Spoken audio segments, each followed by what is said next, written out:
Excellencies, distinguished guests, and friends, I warmly welcome all of you to this international conference on the role of public diplomacy in fostering international cooperation organized by Tillotoma Foundation. I am Soham Das, Director of Tillotoma Foundation and also the conference convener for this conference. Dr. Enna Valikaya, Advisor and Honorary Convener for Russian Federation Tillotoma Foundation, is the conference coordinator. We have a series of interesting panels and sessions for today. The experts panel will be chaired by Dr. Anna Valikaya. Dr. Gregory Siemens from Uppsala University, Sweden will be chairing the technical panel. We also have Mr. Chandrav Burenbayer, Minister Counselor at the Embassy of Mongolia in India, as a speaker for the diplomat session. We are very glad to have Mr. Burenbayer among us. Let me now request Ambassador Anil Trigunayat, former Indian ambassador and secretary of the Association of Indian Diplomats, to kindly deliver his address and highlight how public diplomacy fosters international cooperation. Over to you, Ambassador Trigunayat. Can you hear me? Yes, we can. Okay. Thank you very much, Soham, for the kind invitation for me to share my thoughts on the timely topic, with public diplomacy and international relations. It has become far more relevant today because we are not only seeing the public diplomacy whose objective is broadly positive, largely most mutually beneficial. But what we are seeing in the wake of COVID-19, after the Chinese being cornered in the thing, that wolf warrior diplomacy has taken, which is another form of diplomacy which was not seen earlier. Of course, we had heard of various leaders threatening the other leaders that you must get this thing done to my interest, and then I will get it done. So now we are seeing it at the grassroots level. That is the level of the diplomats who are fairly junior, and we are finding it quite an interesting phenomenon right now. What I will try to do is, we have an esteemed list of panels here today. I would not like to go into the details of how the public diplomacy grew up and how it has come about and what is happening, but would rather share a few thoughts from personal experience and as to how India is diplomacy. So that is why, as you know, that so I will not go into theorizing a lot of it, but our distinguished guests will in due course deal with it. As you know, the Britannia, if we were to see Britannica, it defines the public diplomacy as people's diplomacy, or any of various government-sponsored efforts are aimed at communicating directly with foreign public. Public diplomacy includes all official efforts to convince targeted sectors of opinion to support or tolerate a government's strategic objectives. Nowadays, it has also emerged as the new public diplomacy, which is mutually beneficial. So it is not only the part of soft power, but a more comprehensive smart power projection metric.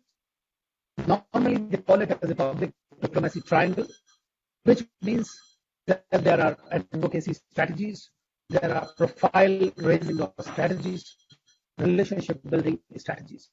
So all three operate simultaneously in the different dimensions. Now, as you know, it is a web of mechanisms through which a country's foreign policy positions are transmitted to its target audiences. This term was first coined by an American diplomat, Edmund Gillion, in 1965. He saw it as dimensions of international relations beyond traditional diplomacy, the cultivation by governments of public opinion in other countries. Indian diplomats, however, rightly maintain that public diplomacy has to also do with both foreign and domestic audiences. As you know that foreign policy is an extension or a projection of the domestic policies. Now, predominance of media narratives and of communication has caused newer challenges for the diplomacy as such. Hence, a continuous 24/7 efforts are necessary nowadays as the information chakra moves on. As some people call it as tyranny of deadlines, impact of the ticker like breaking news, and the citizen journalists. They have all become extremely important for the image managers to respond in real time. And so you do not have the luxury of time.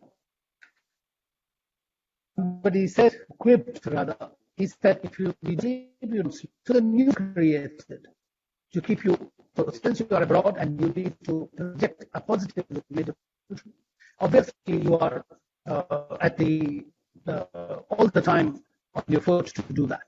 In Indian public diplomacy actually goes back to Chanakya. Because if you are a good diplomat, you must be a good learner and you must have a good quality of listening. This is extremely important attribute also of the ideal king and of the ideal diplomat. Listening to the people on a daily basis is very important part of the public diplomacy, especially in the 21st century. The focus of Indian public diplomacy has been on communicating India's raison d'etre of its foreign policy decisions as well as traditionally branding India globally by producing documentaries, films, coffee table books. In Council of Cultural Relations plays a pivotal role in projecting India's culture, literature, and point of view through its outfits, and Indian Council of Indian missions, as well as by organizing Indian festivals abroad, its course of conferences, and regional and multilateral dialogues, since dialogue implies clear complicity of the two sides and respect for opinion and understandings. For its success, it is important to have a consistent national objectives narrative, a profile that can be presented to the world. You must have a good package to actually sell for a long time. And therefore, it is extremely important that the comprehensive public diplomatic strategy, where content and codes of communication have the prominence of social media tools and media communication outreach, are very essential. In recent years, we have seen several countries have made sustained efforts to project their soft power abroad. Public diplomacy has been an important tool for this purpose. It involves activities usually undertaken by a national government to inform and influence foreign public opinion and attitudes in order to advance its foreign policy goals. Such activities include branding, diaspora outreach, digital engagement, international broadcasting, and international exchange programs, all of which are designed to promote a positive image and reputation of the country to a global audience. Hence, we discuss the role of public diplomacy in the service of India's foreign policy goals during the 21st century. The practice of public diplomacy helps the country achieve two significant objectives. First, it helps allay any active or dormant fears within the international community about India as a rising power. Second, it helps India compete with other countries as it seeks to boost foreign tourist arrivals, foreign investment, and secure new markets for its exports in an era of globalization, apart from actually impinging on the foreign policies of certain countries that might be useful.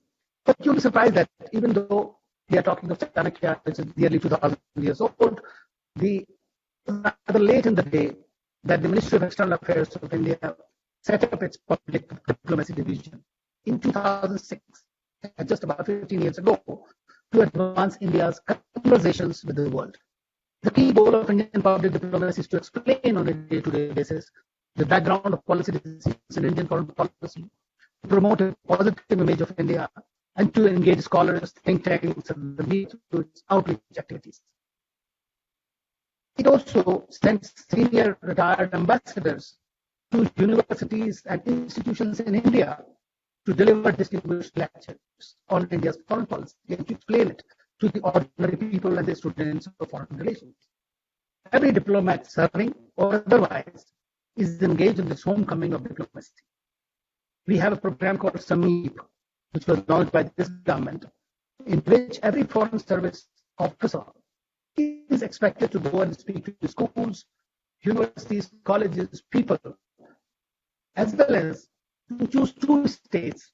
One is his own state from which he comes, and again is one more state, anywhere in India, in order to understand, number one, to understand about it, its strengths and then create the bridges and promote and support their international engagements for attracting technology, tourism, investments, and cultural dissemination.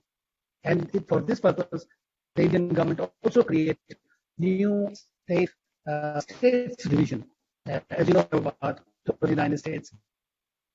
One more thing, we know that prominent personalities and unique charismatic leaders can create tremendous mileage for the public diplomacy of a country, and India has been blessed in this regard. Mahatma Gandhi was one of the foremost icons of India's public diplomacy. This was discernible when the international press began to cover him and his methods to inspire the people to fight India's independence. He never went to China, but you will be surprised at how many Chinese followed him. This is a country which he never visited. Ramchandra Guha, a famous historian, had written about how the Chinese joined Gandhiji's peaceful protest in the Transvaal province in South Africa. Over 1,000 Chinese supporters joined Indians to take part in the protest in 1906. He was also very close to Leo Tolstoy when he was talking about various things about India, how he was going to bring about independence through non-violence. Now we know another person who made a Scottish artist in Australia who had created the Gandhi's sculptures, the London Parliament Square, said Gandhi showed that you could win your argument and impose your will by peaceful means. And in this troubled world, that is an example to be followed. So that is why it is quite an important thing that how you are going to conduct the public diplomacy. No. And he also created a brand. Now, we in India follow thousands of years of policies called Vasudhaiva Kutumbakam. That is, the world is one family. And we stand for principles against the neo-colonial strains of international parlance. Multilateralism is rooted in our quest to work for the global good. You may remember the iconic speech by Swami Vivekananda at the Chicago conference more than 100 years ago, when he just called first time as brothers and sisters of America. And that was a great cultural shock and a change for the people. He not only spoke about religion, philosophy, zero, and brought an unprecedented glory in the West, even when India was colonized. Same was true when Rabindranath Tagore traveled far and wide and awarded the Nobel Prize for Literature, and we were still colonized. I remember one such personality when I was posted in Mongolia. My ambassador was a Buddhist monk. His name was Rinpoche Kushok Bakula. You'll be surprised that post-Soviet Union disintegration, what was going on at the time in 1990, he began to be revered as a living God in the country, as an ambassador. He would go, thousands of people will come and visit him for his darshan. In fact, the British and American ambassadors used to tell me that you have created a coup in this country because kind of just by his business and his Buddhism, because it's basically a Buddhist country, and during Soviet 70 years of Soviet Union, the Buddhism was decimated. So why did the primary job of an Indian ambassador? But from the public diplomacy perspective, if you were to see, you'll find that it was an extremely important thing. Another thing that India has recently done, it is in keeping with its Vasudhaiva Kutumbakam philosophy, it has emerged as the first responder in the case of various emergencies. And that shows that it's bringing capability and increasing willingness to assume the role of a leading power. That means that you can do so in a positive manner, through positive approach. So it's demonstrating its commitment as a responsible actor in the international order. Beyond narrow self-interest, such contributions help project India's soft power abroad and portray India in a positive light. Recently, you must have seen, as far as the medicine diplomacy of India is concerned, we had our own problems, but wherever the request came from, we supplied medicines during the COVID period to 150 countries in the world. So that is something that is extremely important. And that has helped us a great deal. And not today, not only India has emerged as a pharmacy of the world, but has also emerged as the vaccine hub. And you know that we have just signed recently for the Russian vaccines, and we are going to do the trial and buy those and create many. In addition, India also created long back because we believed in share and care, especially in South-South cooperation. You know, the non-alignment movement became a brand for India for several decades. So another thing we created was an Indian Technical Economic Cooperation Program, which provides assistance, especially in capacity building, to the countries, about 160 countries in the world, to Africa, from Asia to Middle East. Everywhere the people have been provided that assistance. And that is most of these, the scholarships that India provides are free and they look after. That is the way that we have acquired something. And so one of the things that is most important from India's public diplomacy perspective is this Bollywood, as it is called. But I would not call it Bollywood, Indian cinema. You remember, I mean, in Russia, of course, my Russian friends will remember, those especially who are in their 50s would remember, not the young ones, that the Juta Hai Jabadi, Raj Kapoor was an iconic. Pandit Nehru, actually, first Prime Minister of India, said that I am nearly as popular as Raj Kapoor in Soviet Union at the time.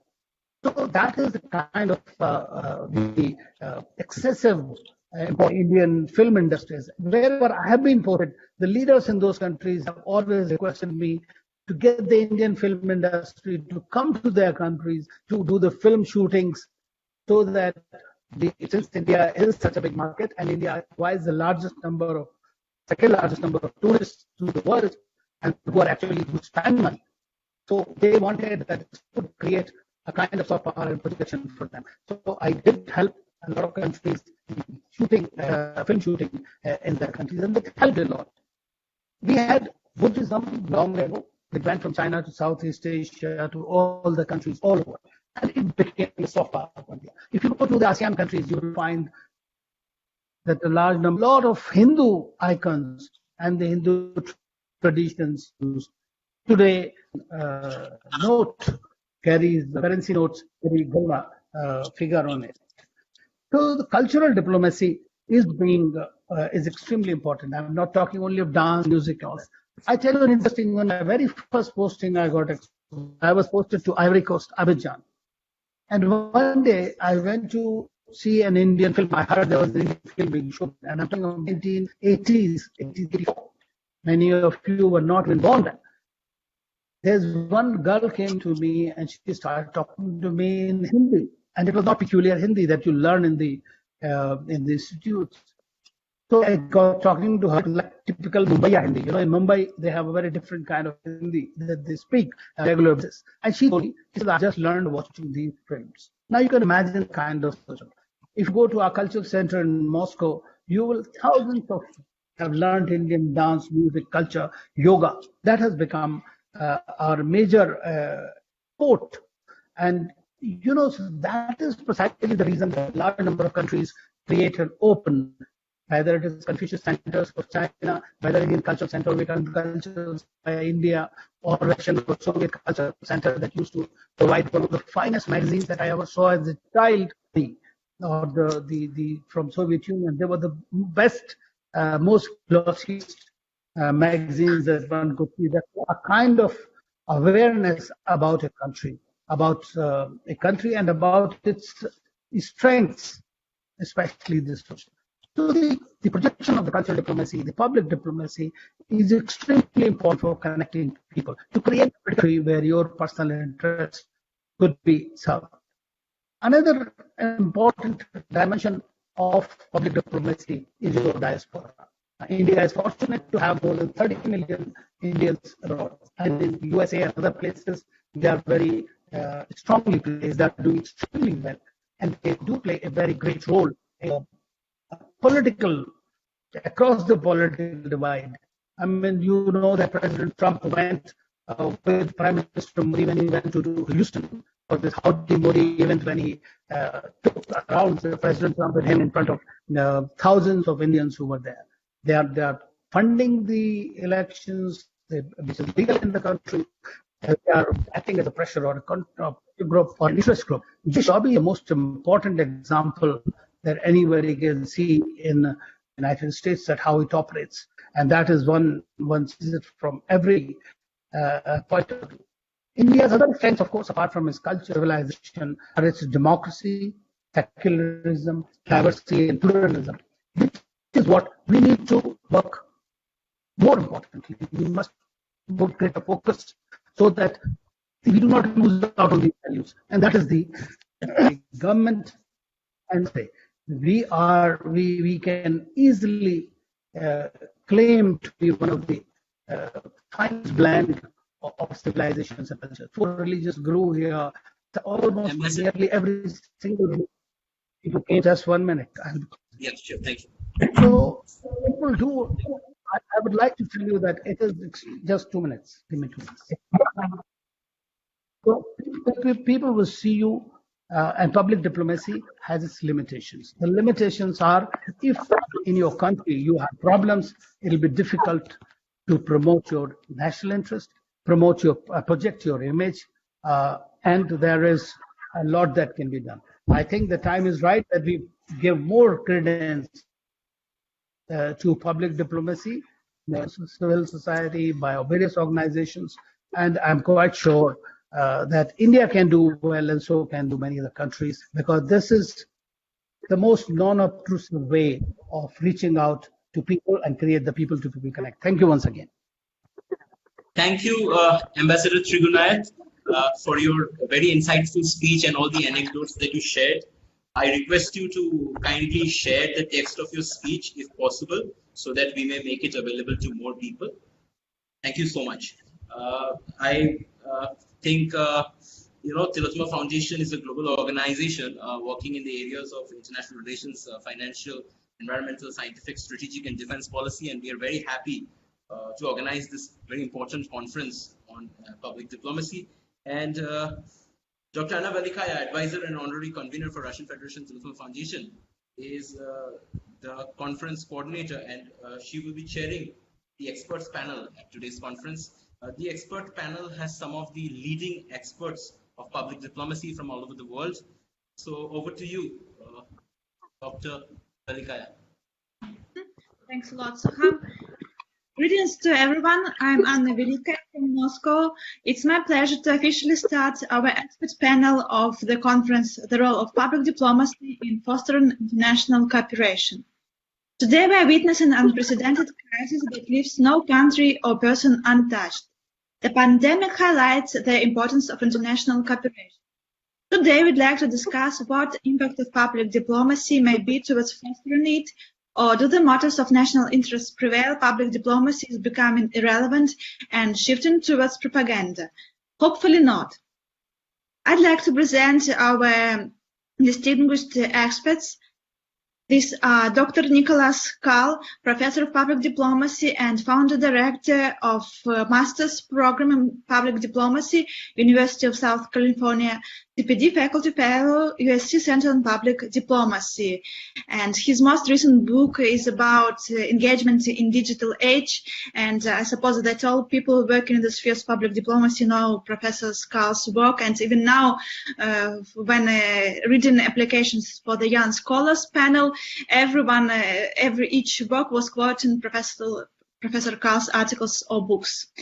Our next speaker is Dr. Sinem Chevik. She's lecturer in international studies, University of California, Irvine, and CPD contributing scholar, USC Center on Public Diplomacy.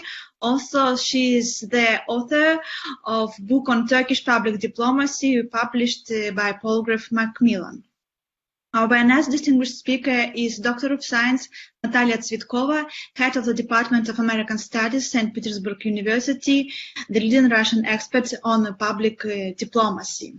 Dr. Gregory Simons is Associate Professor at IRIS, Uppsala University, Sweden, and he's one of the leading European scholars in the sphere of public diplomacy and soft power.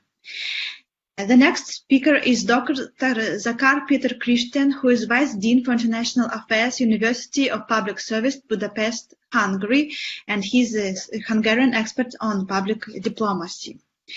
And our next speaker is Dr. Nikolai Sukhov, who is Director of Russian Cultural Center, Syria.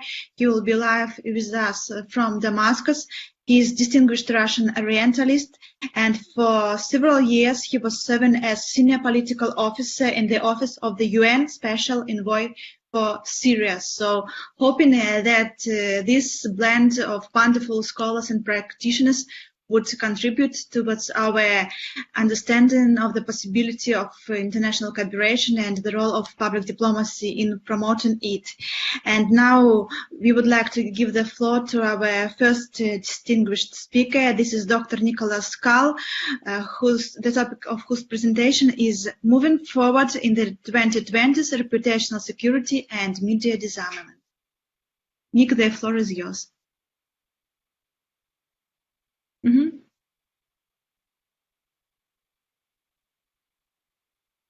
Mm-hmm. Nick is just unmute now. Maybe there is. We cannot hear you. Your microphone is off. How's that? Yeah, now it's all right. Mm-hmm.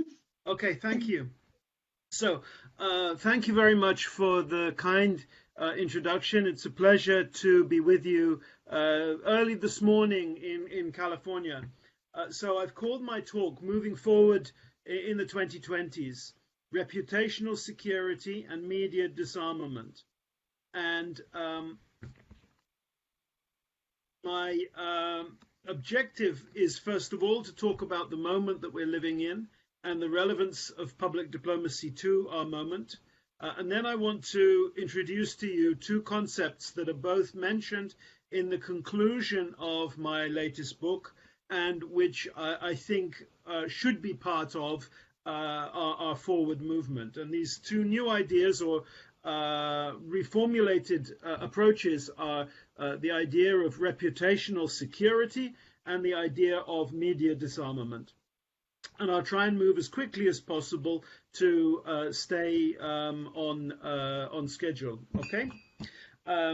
So please excuse me if I'm speaking quickly. First of all, our moment. Well, my friend and colleague Simon Anholt likes to say that there's only one superpower left in the world. And just when the Americans are feeling proud, he has to tell them, and that superpower is public opinion. Public opinion is central to foreign policy.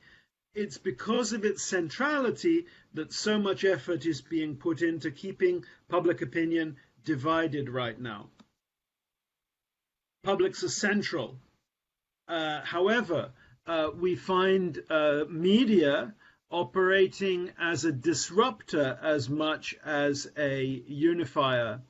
I think that around the world we see media has become weaponized. We also live at a moment of technological transition. The world is moving beyond just the internet into this era of social media, where media is being shared horizontally across networks. And I feel that people are having to learn once again how to judge media that comes to them and learn the habits and good health, if you like, of media consumption. I see the political community of the world as being like a community exposed to a new virus for which it has yet to develop an immunity. And this leads to a pandemic, please excuse the metaphor, but we know it brings a pandemic if the community isn't ready for a virus. And I think when a community is exposed to a new technology, it can be equally disruptive. We saw big disruptions when popular press became available in the late 19th century.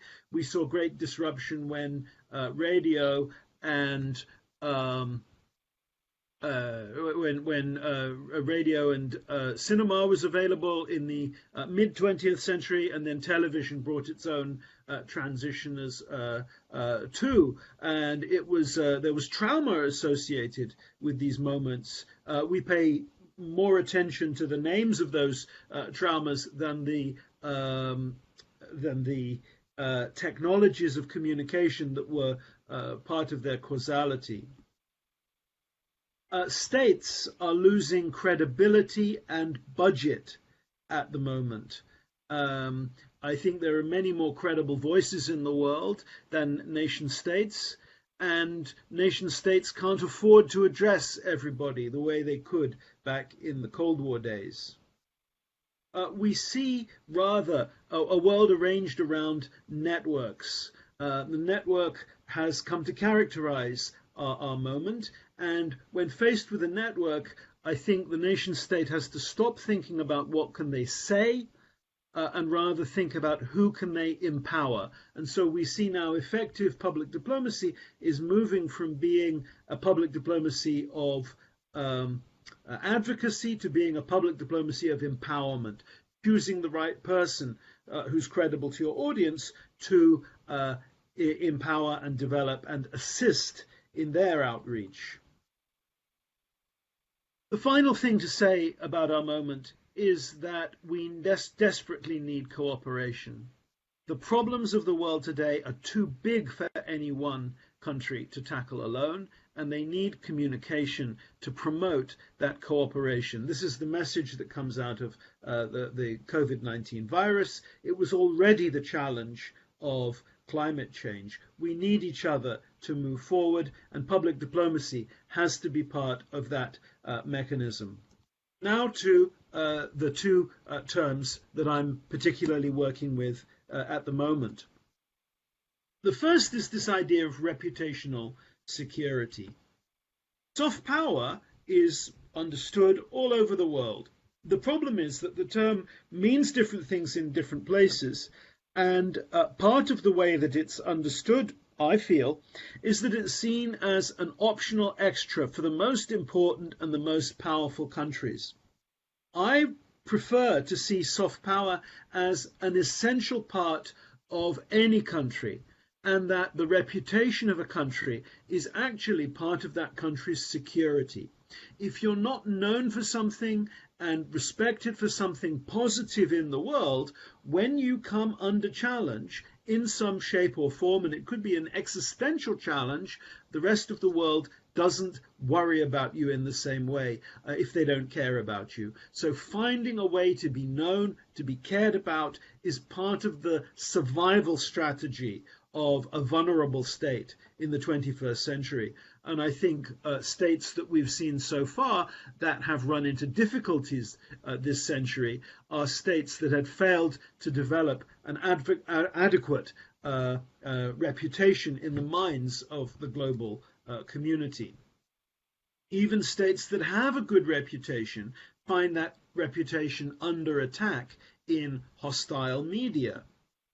I believe that any relevance for a nation state helps to build a positive reputation, but being seen as good is even better than being seen as rich or being seen as strong. It's good if a country can contribute culturally to the world, and this is such an important part of soft power. It's an important part of reputational security too. But I see ethics as being a dimension of reputational security, and a country which has ethical failings is vulnerable. Its reputation is vulnerable. We can work together to build one another's reputations, and I think that the best kind of reputation right now is to be known for cooperation. So I was very interested in countries that are bringing their openness to collaboration into their soft power. So the Great Campaign in Britain, I usually do not like much because it's too much about drawing attention unilaterally to Britain. But I like the campaign they did in India, Great Britain, Great for Collaboration, emphasizing the elements of cooperation and a collaboration between India and the UK. Also, we can look at China's slogan, win-win, in its approach to Africa. The problem with nation brands is that the more we talk about ourselves, the harder it becomes to partner. I see human rights as part of this ethical relevance, and would question the idea we see in some countries that human rights are a luxury that you can have once you have true security. I see a lack of human rights or an invasion of human rights as being a limit and endangering reputational security. And I would include human rights abuses associated with my own country in the UK, where they slip. I think this damages their reputation. What I'm getting at here is that reputational security is not just about image, it's about reality, and working to develop a positive reality and to connect to one another, with a reality that can stand behind a positive image. And we know that if you want a positive image in the long term, it has to be based on reality. No one is clever enough in their reputational representation to sustain a fake image for long. The second idea I want to talk about is media disarmament. When something is weaponized, the next step is to move to a conversation, a diplomatic conversation about disarmament of that weapon, about taking the threat of that weapon off the table. Communication disarmament has been part of diplomacy in the past. We've seen unilateral models imposed on defeated countries. This happened to both Germany and Japan after World War II. We've seen multilateral models launched by organizations like UNESCO. UNESCO itself was designed so that as wars begin in the minds of men, so in the minds of men can the defenses of peace be constructed, which is the opening of the UNESCO Constitution. But what I want to flag today is the bilateral precedents for media disarmament, and specifically the forgotten process from the late 1980s, whereby the Soviet Union and the United States talk to each other about their mutual demonization, their mutual propaganda hostilities, and began through negotiation to take the heat out of that process. Now, there were a number of elements in Soviet-American media disarmament. There was an educational process, reviewing one another's textbooks and looking first of all to correct facts, which was done successfully. The problem was they could never get beyond the conflicting ideologies, and they still learned a lot and improved relations in the field of textbooks. Then there was a people-to-people process to increase cultural contact for between Americans and Russians, which began as early as 1985. And finally, there was the government-to-government process, negotiating over media contacts so that it became possible for Radio Moscow to have a big bureau in Washington, for Voice of America to report from Moscow, and to talk about the problems of mutual depiction, even setting up a kind of a hotline so that if a fake or distorted or erroneous news story appeared in either country, it was possible for the government or the embassy to alert the other to avoid a misinformation being proliferated or repeated. Part of the indications that this was a successful process, and here maybe I'm speaking counterintuitively, but it was criticized heavily both by American hardliners and by Soviet hardliners. But I think that's actually as it should be with the disarmament process. Both sides are showing that they are moving forward by moving away from something, giving something up. The process required a certain balance between the Soviet and the American states. The process needed a perception of an equivalence of power. And when that equivalence of power was lost in the early 1990s, so the process came to an end too. I would also say that the process needed listening, and the American side of the equation is the one that I've researched in detail, and the Americans didn't always like what they were hearing from the Soviet interlocutors. They were hearing about American bias, American misrepresentation and distortion, and offensive American media text, offensive American historical textbooks, especially textbooks which minimized Soviet sacrifice in World War II. But there was a need to move forward, and many benefits from changes that came from this process. I would say that the key to the process was leadership, and we're not going to be able to move forward in and have a kind of renewed process in the most volatile media relationships, like the relationship between Russia and the United States today, or between China and the United States today, without a leadership that cares about this and that is prepared to make concessions in a genuine diplomatic process. My conclusion is that we live in an era of global challenges, but global challenges need global solutions. This is a moment for collective work, a moment for us to be better than we have been, not just to rebuild the world, but to rebuild the world along better lines. I'm struck by the immense scale of the crisis that we face. And not just the COVID crisis, but a migration crisis, a crisis of inequality, and this is made worse by the crisis in our media. I feel that we need a process that is equivalent to the scale of the crisis. I see our reputations as being more important today than they have been in the past, but part of how we will be judged by our peers right now and by future generations is in our ability to cooperate. This is no era in which to attempt to go it alone. This is no time for soloists. Public diplomacy is the essential tool. There's work to be done. We have to listen to each other, we have to work with each other, and we have to accept that there are models in the past that can help us as we go forward.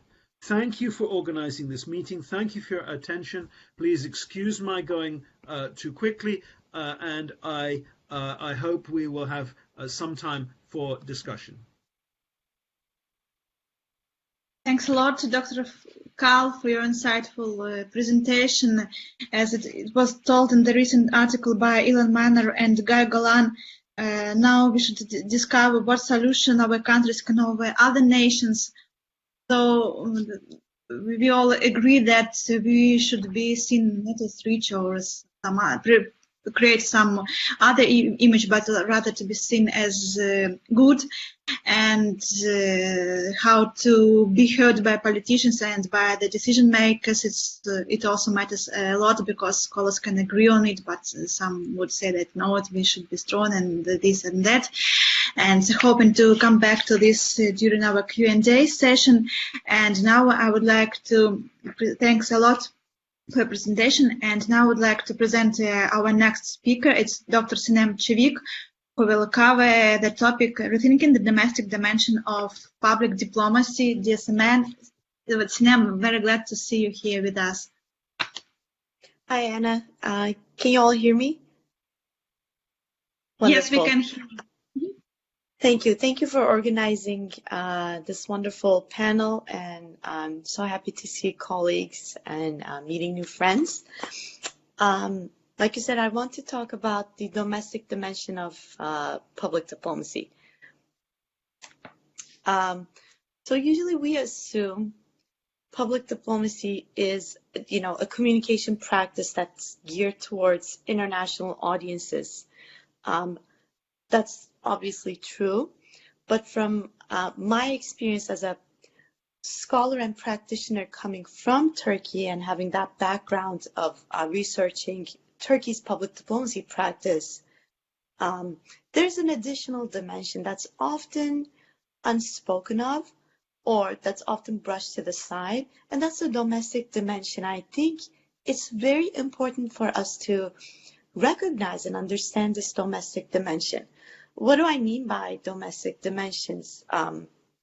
It's the domestic public opinion constituents, especially at this time around the world where we see a rising trend of populism and authoritarianism.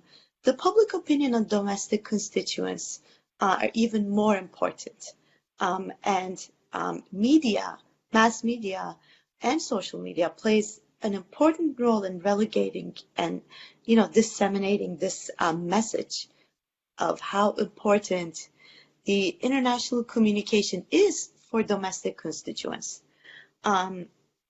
especially for also nations that have a certain sense of pride in maybe an imperial glory or sort of a traumatized past. And again, my example draws from the Turkish example. The domestic constituents and approval of domestic constituents is very important. So I think when looking at public diplomacy of some of the new actors, we should look at what that means for the domestic sense. International cooperation, such as, for example, humanitarian and development aid, which is an area that I've been working on for a few years now, can also be part of domestic constituents. What do I mean? For example, it can serve in the interest of the governments, but also fulfill the public diplomacy apparatus, the public diplomacy need. I'll give an example of the Turkish example, and Turkey and Somalia is one of the probably most relevant examples that I can share with you. Turkey has been promoting its nation brand as a humanitarian nation and a just and basically a caring nation for every cause around the world, whether that be the Palestinian cause, whether that be the plight of Rohingya Muslims, or whether that be the Somalian plight. So it's been promoting its nation brand as a country that cares for others. Now, there's a dual message in this public diplomacy or international communication. One is really the cooperation side of things, where Turkey really cooperates with the Somalian, for example, officials in training their diplomats, providing agricultural assistance, educational assistance, educational exchanges and cultural exchanges, for example, setting up a cultural agency and so forth. But also there's the other dimension that goes along with the traditional understanding of public diplomacy, and that's the domestic dimension. Now, when Turkey first started to engage with Somalia for the purposes of international humanitarian aid, there was also, of course, it resulted in Turkey's increasing military presence in that region. But the way that it was translated, was shared with the domestic public, was the compassionate and humanitarian Turkish society. So there's of course, also there's a broad overall message related to national identity and what it means to be a former imperial culture. So I'll also have to take that into consideration. But what we saw during the height of Turkey's Somalia campaign was a mix of domestic and international messaging. The domestic messaging was mostly aimed at, look, we're doing all of this, so be proud of your country. be proud that your country is doing this. The country that once was an imperial country and now it's not, but it's regaining its significance as a regional actor and an international actor. So again, going back to my first point is that public diplomacy does not only have an agenda for communicating internationally, but also has a domestic agenda of sharing the message of what the nation brand stands for. And this is especially important in certain cases, certain countries. Another example that I would like to give is, again, related to Turkey, Turkey's messaging in regards to the Palestinian cause. Turkey is one of the most outspoken nations internationally when it comes to the Palestinian cause. And it does provide significant humanitarian aid to Gaza and has a lot of also significant political relations with the Palestinian government. And but also at the same time, there's a domestic messaging that comes along with Turkey's involvement with the Palestinian cause and the Palestinians. That has to do with sort of championing the, or wanting to aspirations to be a spokesperson or the leader for the Muslim world. That's one of the biggest reasons of Turkey being, so much outspoken and so much engaged internationally with the Palestinian government and organizations. So to understand the domestic component of public diplomacy, I think is something that we should also look into when talking about cooperation and international coordination. I'm going to leave it short and see if there are any questions about this. I'm also sorry, I'm very jet lagged. I just flew in from Turkey with my 5-month-old son. Yes, and thanks a lot. I'm so glad that you made it. And so glad to see you here. And thank you for your wonderful presentation, and thank you for raising all these questions of burning importance, because nowadays, I suppose, in times of COVID, all budgets of our countries would be cut, and it would be even difficult to explain to local audience the importance of public diplomacy, spending, and it would be even more complicated for us, I suppose. Mm-hmm. Thanks a lot, dear Sanem. Thank you. And now it's a great honor for me to proceed towards presentation of Dr. Natalia Tsvetkova, who would also cover another important question: digital diplomacy and data diplomacy, new challenges for public diplomacy. Natalia Alexandrovna, the floor is yours. Nice to hear you're an expert from St. Petersburg University on public diplomacy. Anya, thank you very much for introduction. Guys, tell me, please, do you see my presentation, my slides? Yes, okay, so I will not, give many introductory words. And actually, if you let me, I give a little bit more wider context about more wider framework about, digital components of our traditional public diplomacy. And my first idea that definitely it is not new. However, I repeat and follow many experts who consider that today there is a real digitalization of international relations. I mean acronym IR, like international relations or world politics. And what is happening that actually we produce, many data in internet, and more importantly that, of course, diplomats and foreign policy experts, of course, they use, this information, data for attaining, foreign policy aims, maybe for offensive or reactive public diplomacy. And if you let me, I simply, give my vision that today in international relations agenda for discussion maybe later in bilateral or multilateral, negotiations, that of course these areas, like challenges that would make, our further agenda in international relations. First of all, so our question, like digital diplomacy, which is now, I believe, is substituted by new data diplomacy or data-driven diplomacy. And definitely, I also would like to give my contribution and vision how data would contribute to our public diplomacy and how public diplomacy, could use some positive positive methods of data diplomacy.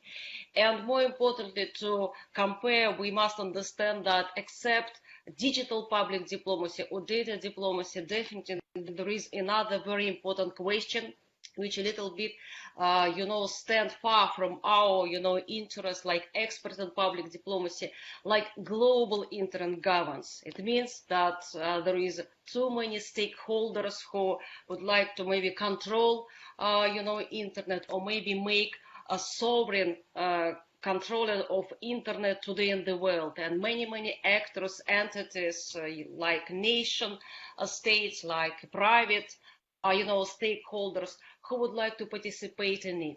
And more importantly, that today digital, voting and, many digital technologies which is used today in many political campaigns, I also make agenda for international relations.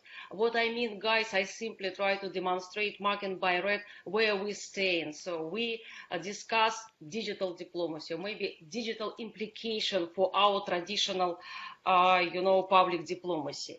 And if you let me, I give some words about evolution, how we stay today and what we should do with data diplomacy. And here, definitely, I follow, many good scientists like Nicholas School, like, Ian Maynard, who are writing and publish papers. So I simply, give information for our possible guests, for young scholars who are published, beautiful, fascinating papers about, how I call honey period of digital diplomacy. So actually it was established like, state mechanism, like government mechanism, not only in the United States, of course, Russia, Iran, China, Germany, France, and another leading countries, established digital diplomacy to make impact, to make impact on foreign audiences. However, at that time, this beautiful time, I believe, engagement and soft power, these ideas, dominating in a first period of development of the digital diplomacy. What I mean that actually, what is Nicholas School, tells today that, reputation, positive brand, idea that we should promote a positive image of the country dominated in the first period of digital diplomacy. And here I give you, one example. I believe it would be interesting to compare how, in the period of rising, so I call it like digital broadcasting, when, traditional international broadcasted put some post tweets, some, links, some for videos, how they promote, positive image about the countries. And actually it could be refer not only to Russia and United States, it also could refer to Iran, France, Germany, in other countries at that time.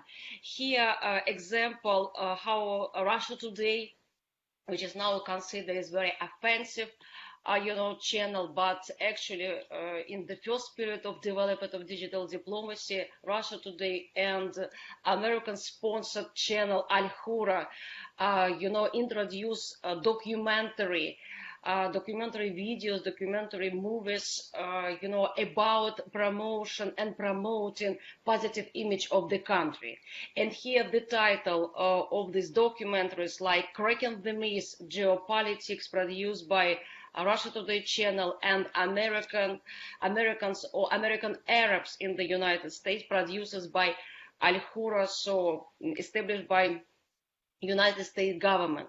What I mean that at the time when soft power, idea of soft power actually, attract attention not only by experts but many politicians. And during the first period of development of digital diplomacy, almost all the actors in digital diplomacy try to make image of the country to be more positive. For example, Russia Today, Cracking the Myth documentary. Actually, it was a very visible approach that initially this documentary says that there are a lot of negative myths about Russia, and actually some experts try to prove and make evidence that there is no something negative about Russia, that Russia is developing democratic country with rising economy and political system. And actually, it was very convincible at the time. Or for example, Al-Hura aired movie about Arabs in the United States. Also, it was specially done for Arabic target groups, target audiences, and also I believe it was very perfect when documentary actually eliminated some negative statements about target countries, about United States. So it promoted idea about something positive. So idea of branding, reputation was very higher on the stake, on the table of the first period in digital diplomacy.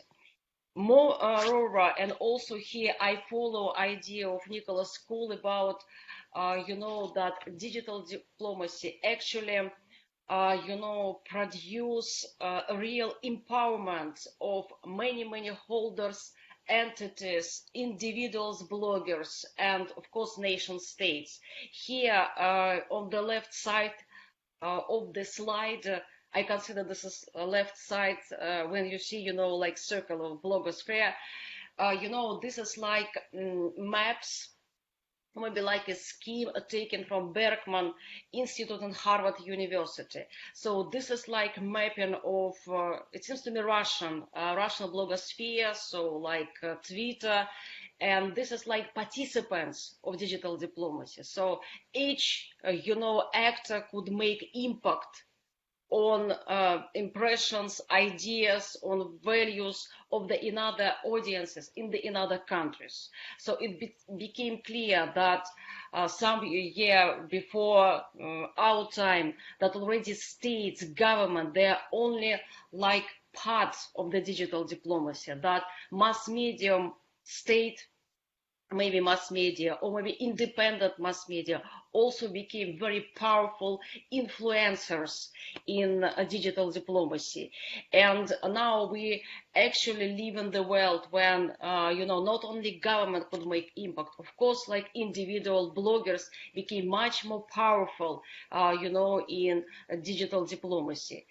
However, what is happening later, that too many actors, too many, information, too divergent, maybe foreign policy aims became clear in the next period. So actually it was like a rising of Russian world idea in Russian foreign policy. Also United States had another foreign policy aims in different regions.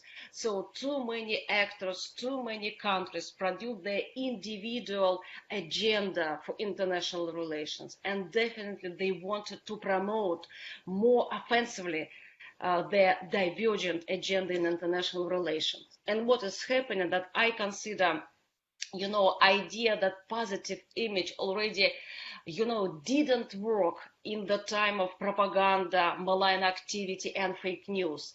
And it became clear that maybe critical statement, critics of the target countries became much more effective. This is my opinion. And here, like example, a very famous talk show produced by Julian Assange for Russia Today, and another talk show, another videos produced by Current Time. This is American channel which broadcasting in Russian and in other languages, and now broadcasting in internet. Also, different ideas, different aims, the same method. So we should criticize, maybe to disparage our opponent, to disparage oppositional information, politicians, simply to attract attention and to win additional audiences. Actually, it became clear it was like the second period of development in digital diplomacy. And definitely, idea of amplification, idea to make, for example, maybe opposite post tweets became very clear in the famous United States presidential campaign 2016.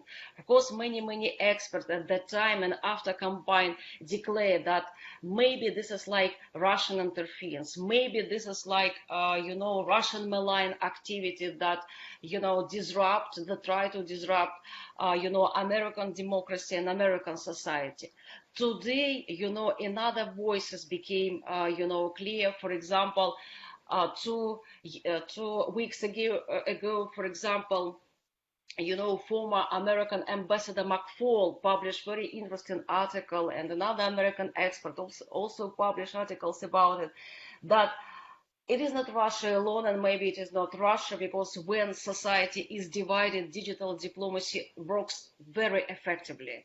What is happening that fake accounts that, opposing publics could make this more divergence in society.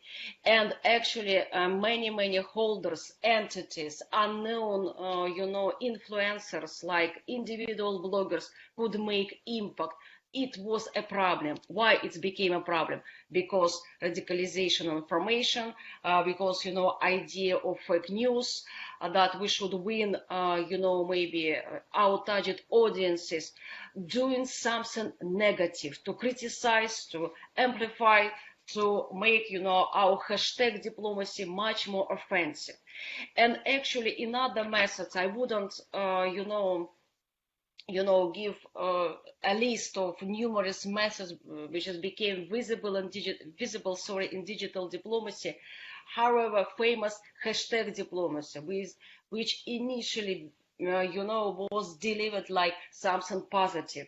I remember memories of, Assistant State of Secretary for Public Diplomacy, Richard Stengel, who indicated in his memories that, hashtag diplomacy was delivered to cooperate, to make partnership between countries. However, what is happening that hashtag diplomacy was taken, so-called, attacking digital, maybe diplomacy expert who use it to maybe make impact in society, like it's happening with Hillary Clinton emails, like it's happening, for example, with some, oppositional movement in Russia, which hashtags were supported from different countries, actually to mobilize people and, attract the audience.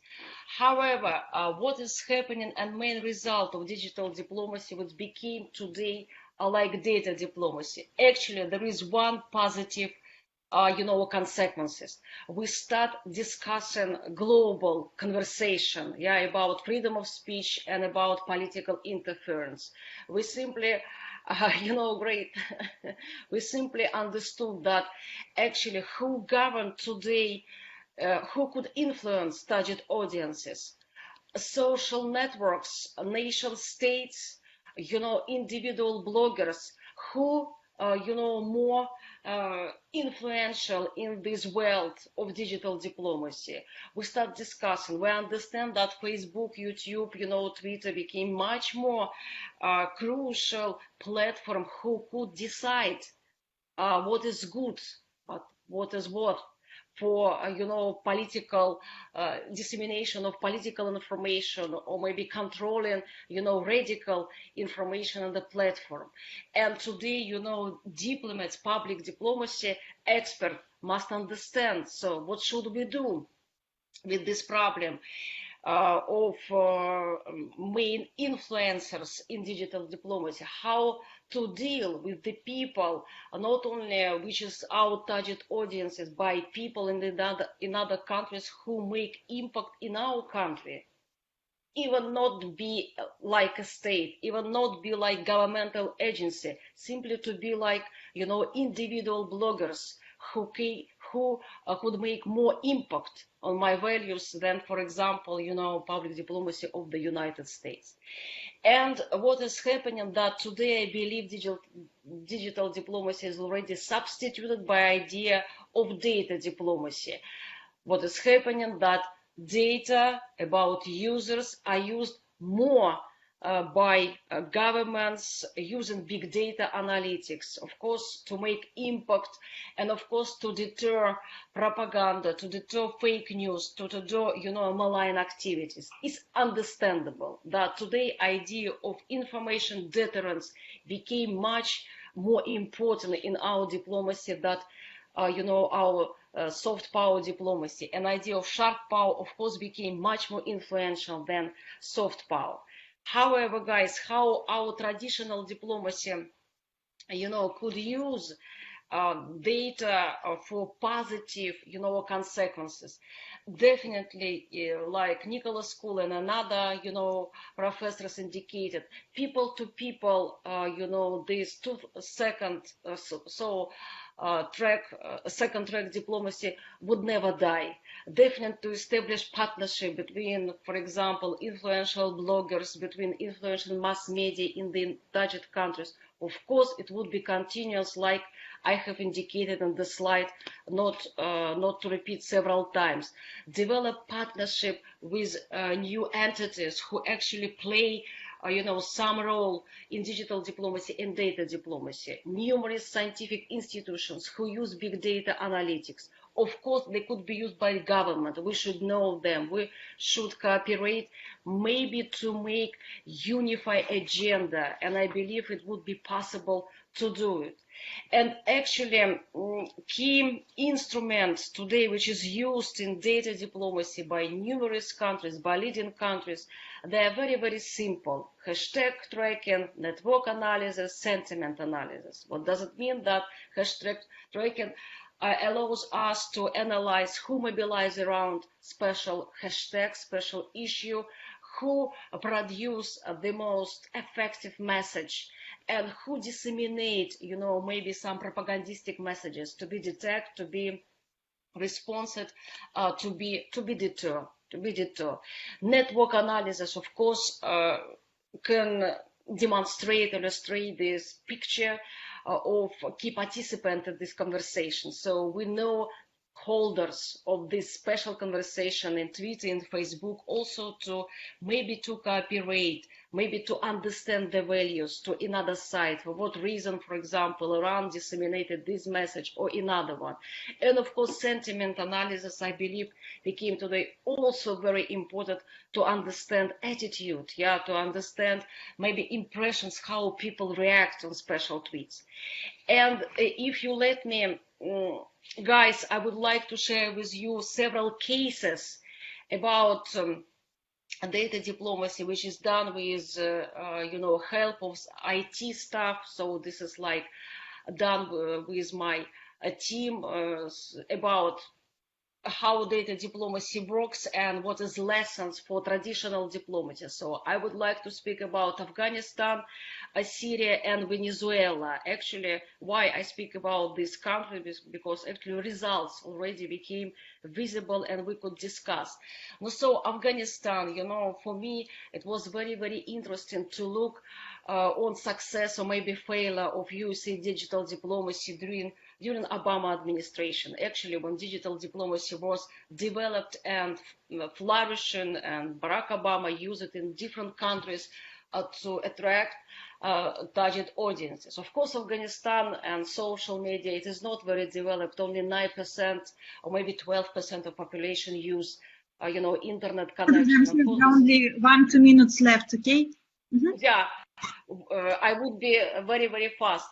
And definitely what we try to understand, to what extent, digital diplomacy could be success. And actually, it could be if, your messages, very, very positive.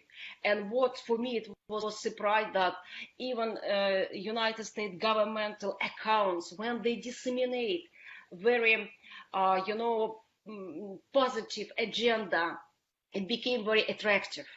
It became very attractive, and people retweeted many times. So Afghan youth actually welcomed these messages about cooperation, partnership building, as I indicated in the slide. This is like one, case. I would be fast. Syria. For me, it would be interesting simply to reveal who are the most influential bloggers and messages. And guys, I actually anticipated that Russia Today, maybe CNN, or maybe Voice of America would be popular. Not, for me, it was a surprise that Saudi Arabia individual bloggers with radical statement about extremism, about, maybe war, about religious war, was very often very popular. So what is happening that social media landscape could demonstrate for public diplomacy experts who are the influential bloggers and who could be detected, maybe, and with whom we could cooperate. And another, example, Venezuela, so Maduro and Guaido, political crisis. Also, for me, it was like research question. To what extent, for example, United States or Russia made impact on social media or mass media or people or users? And what we found that not. Actually, international broadcasters are not very popular, are not very influential in Venezuela. There is a very developed, digital social, digital mass media who are more attractive and more interesting than politicians and digital diplomacy, individual digital diplomacy done by Maduro and Guaido, very strong. They are clashed. And 50 to 50% of population supported Maduro and supported Guaido. It became clear that this is like stabilization of the crisis and no maybe exit from this situation. So my conclusions, I believe that today data diplomacy like atom of 1950s. So we need elaborate new norms about responsible behavior. So, and I believe that under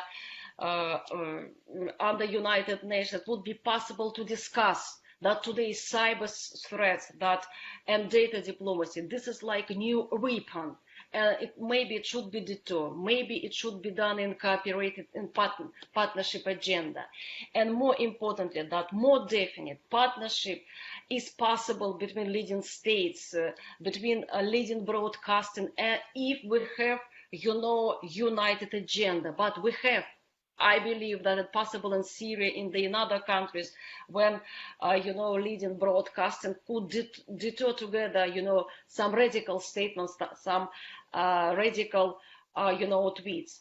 And more importantly, that, of course, today traditional public diplomacy could enforce and empower these influential bloggers in the other countries. We could cooperate. And actually, it's very visible in Venezuela when Voice of America cooperated with journalists who disseminate, special messages. And actually, it was very effective. Okay, Anya, thank you very much. I stop here. Maybe during the question we continue. Thank you very much, guys, for attention. Thanks a lot, Natalia Alexandrovna. Nothing to add. As always, envying your students and delighted with St. Petersburg University School of International Relations. Thanks a lot. Now we would like to proceed towards our next speaker. It's Dr. Gregory Simons, who would present his report on the politics and geopolitics of the contested soft power concept. And Greg, in his recent article, was writing that public diplomacy is shifting towards propaganda, and hoping to hear more on it. Greg, the floor is yours. Very glad to see you here. Okay, thank you, Anna. I'm just getting some terrible reception and lag on this line, so I'm just everyone that hears me okay at this point? Great. So, okay, my presentation, as you say, it's on the politics and geopolitics of the contested soft power concept. I mean, I think everyone so far has mentioned soft power in some form or another. and in some context or another. So, I mean, it's a very common thing, but it's also a very broad and fuzzy concept. So what I'm going to try and do is bring out some of these points. I mean, this mysterious soft power, I mean, why is it contested? And so what I'm going to do is talk about three interrelated aspects. The first aspect is the use of definition. The second aspect is looking at evolution. And the third one is contestation. So, to the first point, that of definition. Now, it's not only coming to the issue of the definition of soft power, but the role of definition of concepts and theories in general. There's a specific purpose to it, and it's not always objective. So, for example, the issue of definition, something which is called soft power today, might have been around. It was definitely around. One can say many years ago, before there was even a term soft power. So this is one point about definition, that there are these new terms for old practices. I mean, soft power is not just something invented by Nye. It's a definition invented by Nye in this regard. So, I mean, definition can have a couple of different roles. One, it can be used to clarify what is something. So, I mean, it explains what something is, what its role is, what it looks like, its different features. But the second role of defining can be a label. And this can be actually to misrepresent something. And so this is the other role of it. It's to label something rather than to subjectively rather than objectively define it. And if we look at how we define things, this is what defines how we perceive and relate to reality. And the actor that is able to define these things is better able to influence the rules of the game, the nature of the relations that are generated, especially in something as soft power. So from the start, the role of defining a term or a concept has a lot of objective and subjective implications and consequences that stem from this. So, I mean, if we go now to the second point, that of evolution, the evolution of a concept or a theory. I mean, one of the things which has come about this soft power, everyone has a basic, okay, it involves the use of using the power of attraction. It's not using force. There are some basic ideas around this.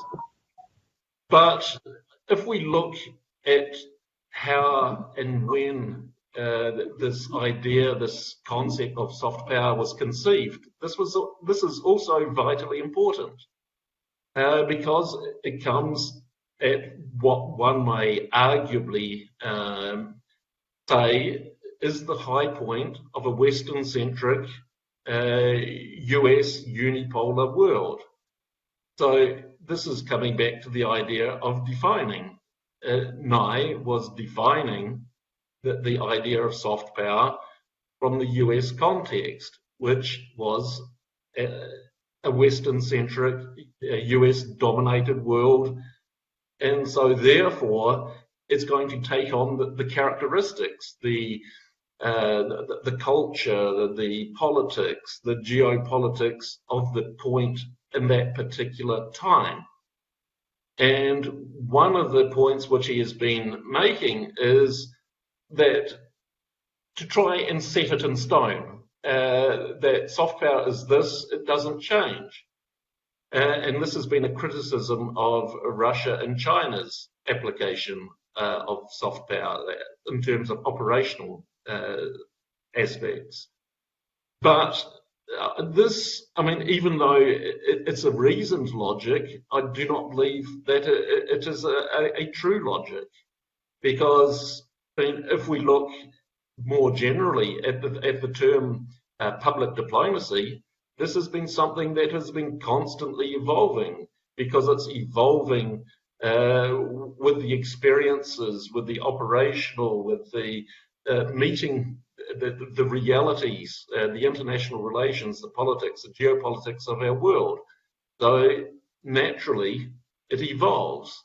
And there's the same is said for soft power. I mean, from the very beginning, when such a concept is created in terms of a definition, it's going very likely to evolve, because especially if something becomes fashionable or popular, it's going to be applied in different contexts, and this is going to change how it is perceived and how it is executed. And what we see now, I mean, the evolution is happening, because Russia, China, India, all using a type of soft power which is not classically conforming to how Nye defined it. But so, I mean, for example, one of the assumptions that private enterprise must be involved in soft power because the state is not supporting culture. If we put it in a very short and simplistic manner. Well, I mean, if we look at the role of European monarchies, it was very much supporting culture, because this was supporting the brand before brand became popular of that royal family, of that particular country. So, I mean, this is coming out of this US-centric, 21st century US-centric idea. And the same is said for China and Russia. I mean, the state plays a massive role in the production of culture and these soft power elements. One can also add that, I mean, I think perhaps one of the things which is driving this evolution in terms of how we define and how soft power is operationalized is owing to the nature of the global transformation. The Western-centric US unipolar world is in relative decline, and it is being you've got this rising non-Western-centric multipolar world. And I mean, this is seen, for example, in Nick Cull's presentation with how China and India were promoting these ideas. And so you've got these other viewpoints about how things are going. And one can also see during the coronavirus how this was also observable. Because if we look at the coronavirus pandemic, the important thing is, in this particular point in time, a crisis, which no one doubts that it is. It breaks the conventional rules of how things are done. And the coronavirus is definitely an example of that. All kinds of conventions and rules have been thrown out of the window, nationally, internationally, etc. And there are two ways to look at this. The losers of the crisis, which we're talking about public health, and we're talking about the state of the economy, etc., but also those who are able to benefit from the crisis. So, I mean, we saw the US trying to put pressure on Iran, which is a coercive form of diplomacy, not soft power at all. But you had other countries, Cuba, China, Russia, which sought to use this as a means to increase soft power through, broadly speaking, humanitarian diplomacy. That is, medical diplomacy, whatever you want to refer it, but to create this, rather than transactional approach, a relational approach with the public, in order to get a better image, which is hard to get given the state of the media. Once more, Nick Cull was talking about disarming the media, which are one of the instruments which are keeping these conflicts boiling. And so what we're having is this contestation, which you see, and this is relating to this change, this transformation from a unipolar to a multipolar world order. And so you're having these countries which are doing something differently. It doesn't mean it's wrong. It means it's different because you've got different cultural backgrounds, different political traditions, different diplomatic traditions, and these are not always what we expect or what we're used to from a Western-centric point of view. Now, also, it's interesting to see how soft power has been contested by other ways, by the operationalization of foreign policy and public diplomacy. So soft power does come from the most unexpected quarters, which I would not predict. So, for example, we can have a look at the role of Chechen military police in Syria.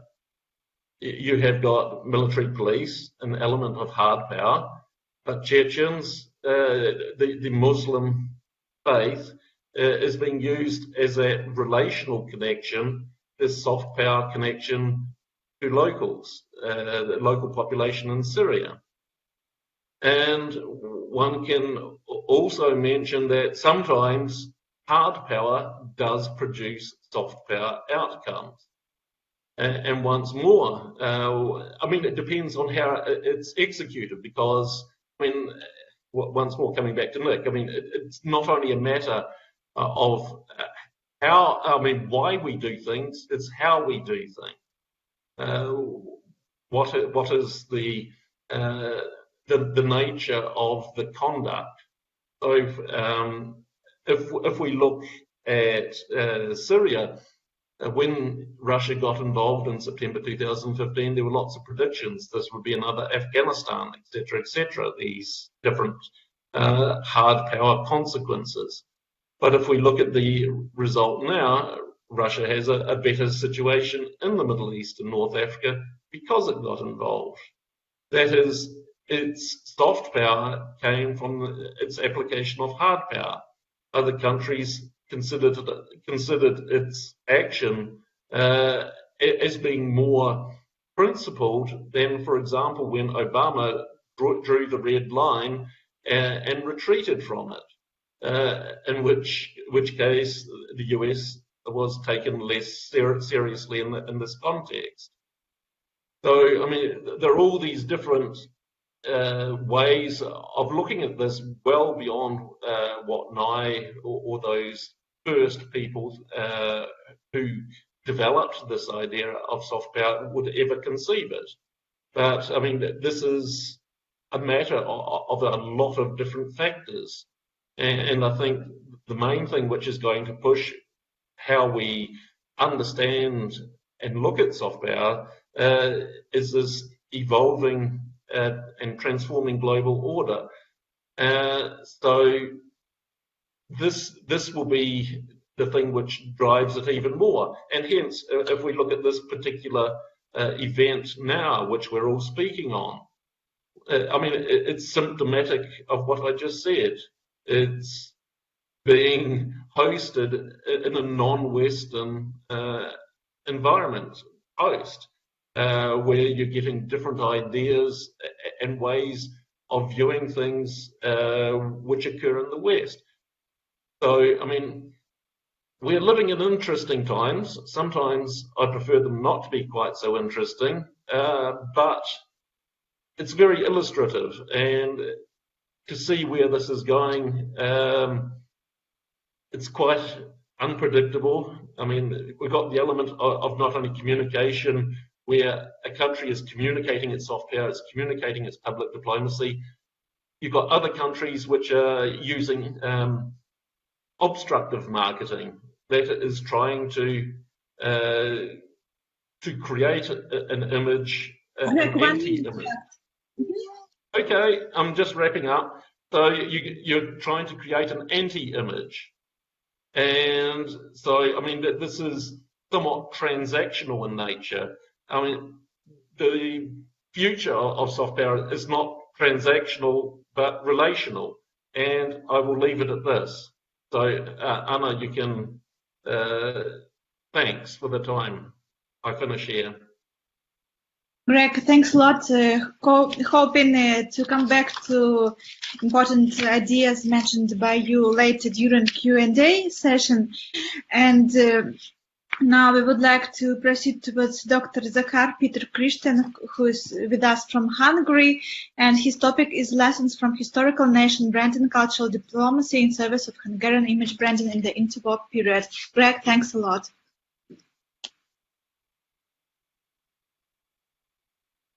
Dr. Anna, can you hear me? Yeah, actually, I think Dr. Peter Zachar, I think his connection is, he's in the meeting, but his connection is not adequate for him to join. So I don't have see.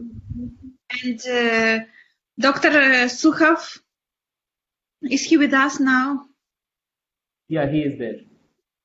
But even his connection is also very poor, so I'm unable to help him. Then maybe because he's with us from Damascus, maybe Dr. Nikolai Vadimovich as via audio is if it's possible with video. No, what did you say? Can you please repeat? Just a second, okay?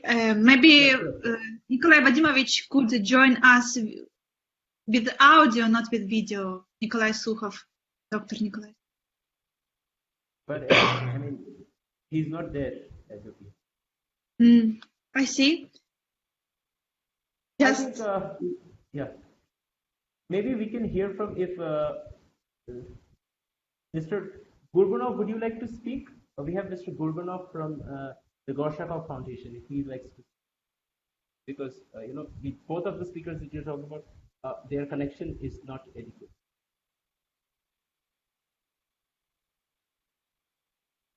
Just a second, I'll check, okay? One sure. Connection.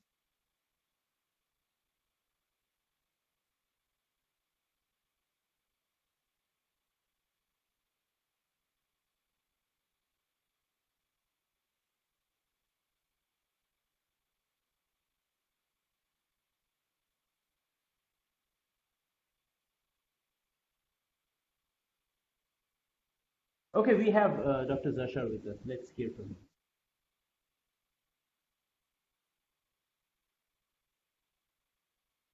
Dr. Zachar, the floor is yours. Please begin. Oh, thank you very much. I had here some minor technical problems. Sorry for the delay. It's all right. It's all right. I hope that you can hear me now, and I would like. Hear you perfectly. I would also like to share my screen, if you allow me, for a short presentation. But I would like to speak to you about some historical perspectives of public diplomacy. And cultural diplomacy, especially, because public diplomacy usually has been, after all, a support function, an adjunct or accessory service to major policy initiatives, which have high political, economic, and even military components. And as a diplomatic historian, I must admit to a bias in favor of the traditionalist view that diplomacy is conducted by diplomats, interacting primarily with each other and with government officials, not with general publics. Beyond it is a certain upper level or interested segment of society that may be considered part of a diplomatic community. So the premise of the traditional view is that the purpose of diplomacy, including public diplomacy, is to affect the policies, dispositions, actions of other states. And therefore, public diplomacy is to be differentiated from the rest of diplomacy only in that the influence to be exerted on other countries' governments is indirect, exerted via channels other than the formal or official ones, notably, as we mentioned already today, via the press, other such media of mass communications, including internet and more specialized networks, ranging from business connections to cultural corporations, trade unions, scholarly associations, and so on, as we already mentioned in today's discussion. Although the definitional formulation has varied, the central element in it has always been, until very recently, I think, the notion that governments employ public media, social channels to influence the attitudes and actions of other governments, especially the administrations or more the regimes in control of the other state. So therefore, diplomatic practice today not only deals with transformations in the relation between states, but progressively also needs to take into account the changing fabric of the transnational relations as we see today. Therefore, the nature of public diplomacy is evolving throughout the world as a, let's say, result of political changes that include the increased number of democracies worldwide since the end of the Cold War and the ever-changing network communication technologies, as Professor Tsvetkova mentioned in her presentation, and the profound effects of globalization, as Professor Cole put it on the table in his first presentation. Public diplomacy is increasingly multidirectional and has moved from government to government propaganda to nation communication, I think. A dialogue and a relationship building which can influence the image of countries. So for me, the main problem is not just what does public diplomacy do, but what results does and can it obtain. Besides military and economic power, the international competitiveness and latitude of nation states rely on their image. Several countries have, I think, historically realized the importance of country image and focus on foreign audiences, like general public opinion leaders, as we talked about it today. And beyond the circle of diplomats, it is going. And the goal of public diplomacy is therefore to win the hearts and minds of foreign audiences via communication today, I think. And this is, of course, in the terms of Joseph Nailly, fulfilling the criteria of soft power, where new culturally diplomacy is no longer confined to messaging, promotion campaigns, or even direct governmental contracts with foreign publics serving foreign policy purposes. It is also about building relationships with civil society actors, as we already saw it today, about networking. And tomorrow's diplomats will become increasingly familiar with this kind of work, I think, and should know how this is, in a historical perspective, working. And therefore, I think it is always a good one to show some examples of cultural diplomacy in a historical view and the concept of branding or nation management, as we can call it. It may be assumed that the basic principles in building the brand of a country are just the same as in the commercial sphere of identity building. And both are based on the task of creating a proposition or undertaking, usually based on emotion-based values that may be transformed into symbols that are clear and flexible and that should be effective to impact in many situations and many target groups. If you take a look at Hungary's image, and this is what I wanted to show you in my presentation, but it's not working at the moment, and I'm sorry, very sorry for that. But if we take a look at Hungary, there is a very important factor with historical roots. According to a study of the Gallup Institute, 80% of Hungarians agree that Hungary is a land of talented people, a great scientific country. Based on the survey of foreign communications professionals, research and development are an important characteristic of Hungary still today. And the Hungarians of today are regarded as an opportunity, this kind of facts. So what are the historical roots of this image of Hungary and Hungarians of being talented, of having great scientific results? The answer to that question, we have to take a step back about 100 years in history. At the end of World War I, in the so-called post-Versailles era, new and old European states faced the challenge of creating or revising their respective national identities. They also forged images of their respective nations for various foreign audiences. In Hungary, the significance of international public opinion became painfully apparent only after the First World War, when first the state faced an internal crisis with clashes between different political groups of far left and far right, and when the victorious allies granted over 70% of the country's territory to its neighbors in the peace treaty of Trianon in 1920. In order to secure Hungary's status as a, let's say, proper European nation and to gain invaluable international support for the new foreign policy aims of Hungary, of the Hungarian political elite, it was devised, let's say, an all-encompassing cultural diplomatic campaign in cooperation with the country's intellectuals, in cooperation with the industrial elite. The country mobilized and developed a cultural capital, a real capital and imagined capital, in order to influence international public opinion. The main goals were to revise the Treaty of 1920. And another main goal was an international recognition of the Hungarian state that could be, let's say, a leading scientific and innovative state in Central Europe. And the Hungarian government saw cultural diplomatic efforts as a new strategy for European power. Let's say it was war by other means. The main person behind that fact was Count Kuno Klebelsberg. He was the Minister of Religion and Public Education in the 20s in Hungary. And he was a Hungarian cultural diplomat with long traditions. And he was one of the main architects of that new cultural diplomatic tradition in Hungary. He argued that the negative image of the country was responsible for the severity of the Treaty of 1920. And after the treaty, the Hungarian political elite, on top Klebelsberg and his colleagues, like Prime Minister Pál Teleki or the following Prime Minister István Betlen, and also the members of the Hungarian Foreign Ministry, they saw cultural diplomacy as one of the most viable means of regaining the lost historic territories of Hungary.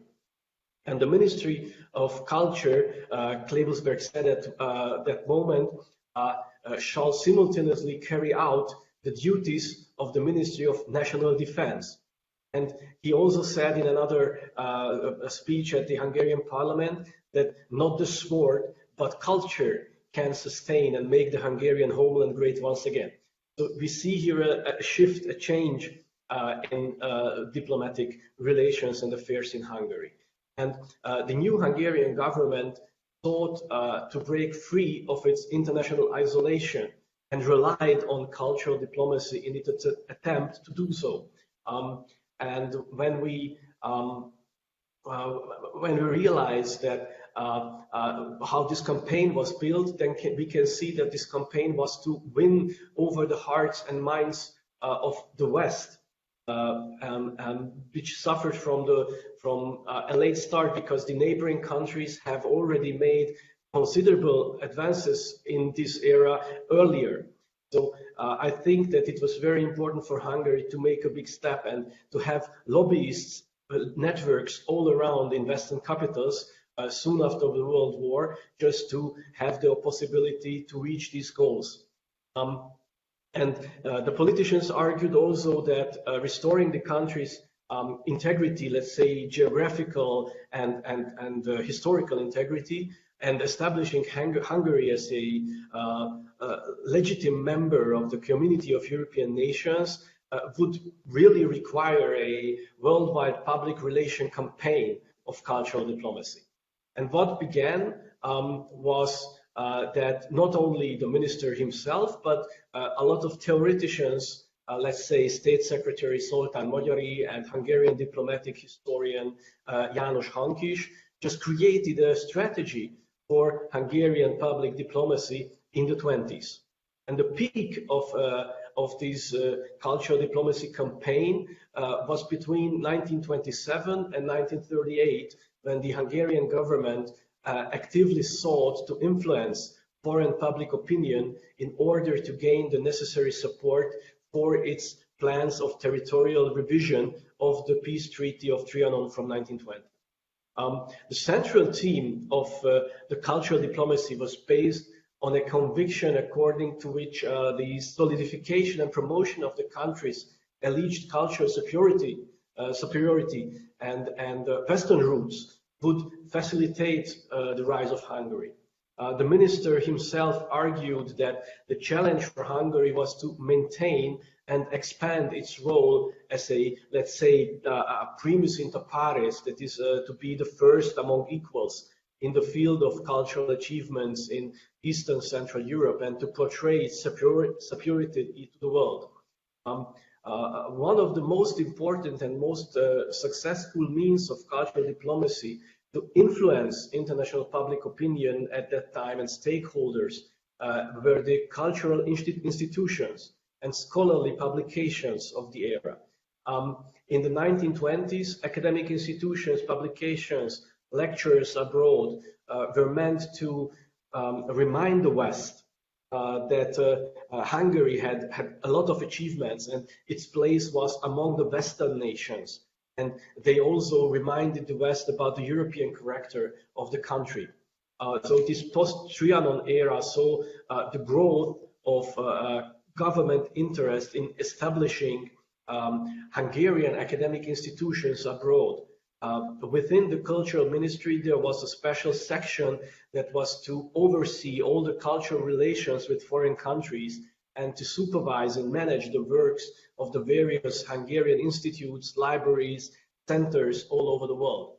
And then a series of Hungarian cultural events were transferred to main European capitals. Book clubs, film screenings were organized in the institutions, but not least Hungary signed cultural and intellectual agreements of cooperation with a lot of states in that era.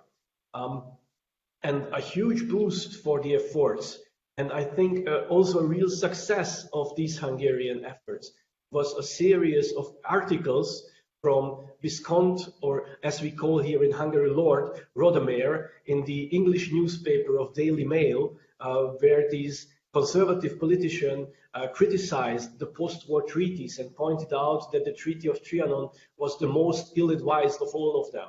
And he advocated revisions of the frontiers based on ethnic lines, which he argued was the only way to avoid further conflagration, as he called it. And these articles sent shockwaves, I think, throughout the continent, from Paris to Prague, and the public welcomed in Hungary Lord Rodemer as the champion of Hungary, who is fighting for Hungarian issues outside of the country with cultural means, with the press. And streets were named I'm sorry, after... Dr. Christian, just 1 minute left, okay? Oh, thank you, Aj. Streets were named after him, and he mobilized a lot of cultural products in Hungary. So what have we learned from this history? How does all these historical facts affect Hungarian public diplomacy nowadays? In his starting presentation, Professor Kall mentioned the relevance of culture in reaching a good image of a country and the collaboration of countries. We can see this today in Central Europe by the cooperation of the so-called Visegrad 4 countries, where Hungary wants to have a leading role. And this is today still based on factors of historical nation branding, with Hungarian scholars getting Nobel Prize awards, very strong foundation of the Hungarian educational system. So therefore, the cultural diplomacy between Hungary and its neighboring countries is essential to create better relationships between each nation, to find common ground. And this is done by strengthening the current cultural centers to expand information on Hungary in most important foreign policy destinations. And Hungary's diplomacy is trying to build a strong international perception of Hungary. Specialized cultural diplomats and science and technology attaches in several embassies are working now all around the world, and they are trying to give a more specific view on Hungarian. We have now cooperation agreements on education and culture with more than 150 countries. Hungary has created an interstate cultural grant. We have a Stipendium Hungaricum scholarship and a scholarship for Christian young people just to come to Hungary and learn about Hungarian lifestyle. So we have Hungarian cultural seasons abroad every year, and we have now 26 Hungarian institutes all over the world, which date back in this interwar period. So all this is in line, I think, with the words of Professor Kuhl to give a better brand and better reputation of Hungary as it is seen in many news and many international newspaper articles. So if it can help in fostering international cooperation, that we will see in some decades, I think, when we are looking back to today as a history. So thank you very much for listening to my short presentation. Thanks a lot, Dr. Zakar, for giving this specific view of Hungarian public diplomacy, country-based approach, and sorry for the technical difficulties in the beginning of your speech. And now it's a great honor for me to present our next speaker, Nikolai Vadimovich Sukhov, the director of Russian Cultural Center in Syria, who is live with us from Damascus.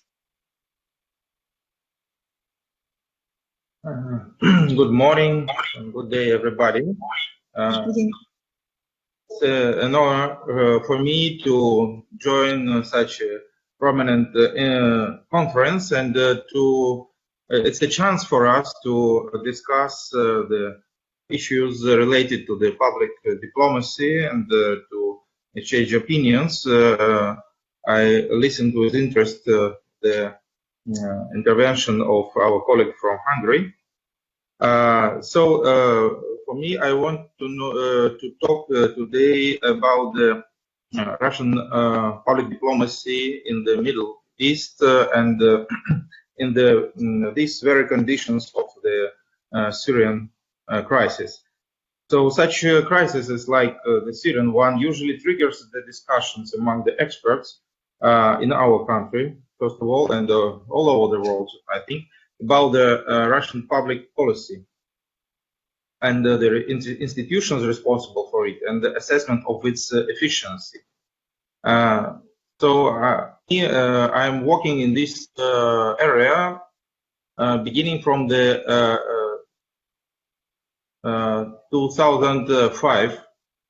First it was Morocco, then Syria. So I could make my assessment of the Russian public policy in the Middle East from inside of the process.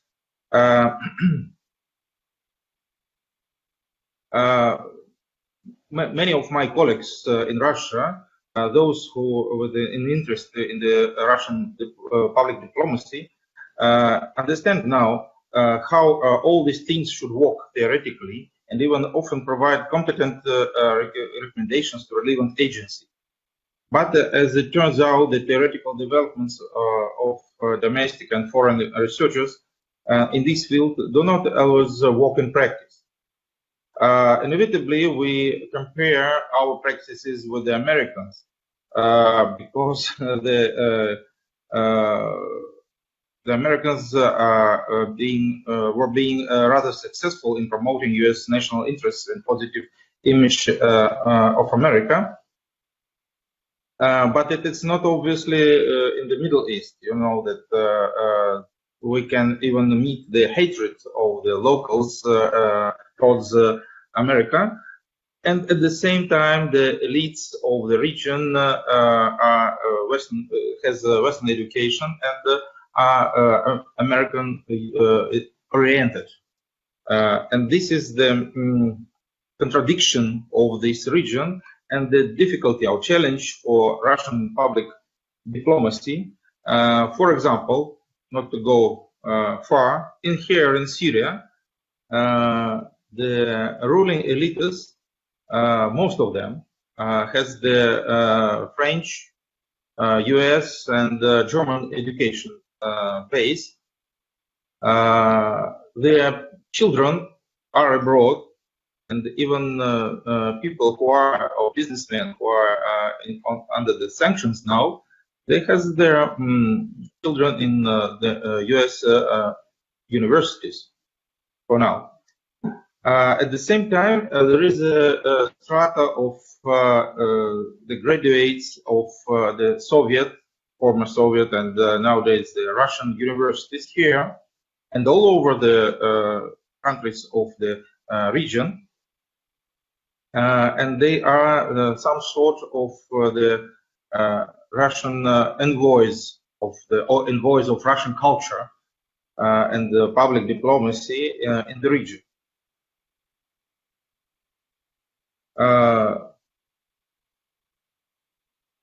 Russia has not supplanted the United States in the region due to the erosion of the regional elites' confidence in the US administration, though this might be the perception following the success of Russia's campaign in Syria.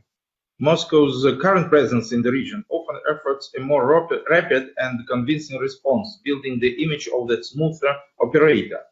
Even so, the heady illusion in the wake of the triumph could throw Russia back to square one. Many regional governments are trying to use the rivalry between Russia and the United States to pull ahead to their own game, often playing the Russia card at the table with Washington. Meanwhile, Russia is gradually moving toward now a post-Syria foreign policy phase in the Middle East and to the post-military phase in Syria itself. The main question now is if Moscow has won the war in Syria, could it win the peace? Indeed, it is one thing to use the image of the strong player, yet quite another to convert it in the image of the carrying power. As for the latter, there are individual campaigns such as the delivery of humanitarian aid to states in a difficult COVID-19 situation, but a more systemic approach is needed to organize public diplomacy efforts. And I can say that today we are on the point of the transition from the old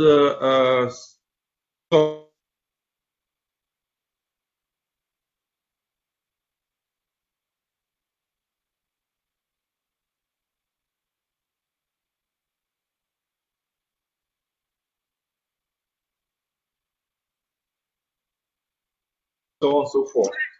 Indeed, in the Middle East, we need for more humanitarian work, and we need to revive the relations we had lost, I could say we had lost during the 90s. First of all, we have the objective limitations and challenges. It's the level of the Russian economy. It is the interest of the very few Russian companies in the MENA region markets. They are concentrated only in Egypt and Syria and maybe Lebanon, like a door to Syria. And also the lack of funding. This is one of the changes of the Russian public diplomacy in this region. Also, the Russian culture is by nature more elitist than American mass culture. And it is harder or more difficult to promote it because it's quite complicated.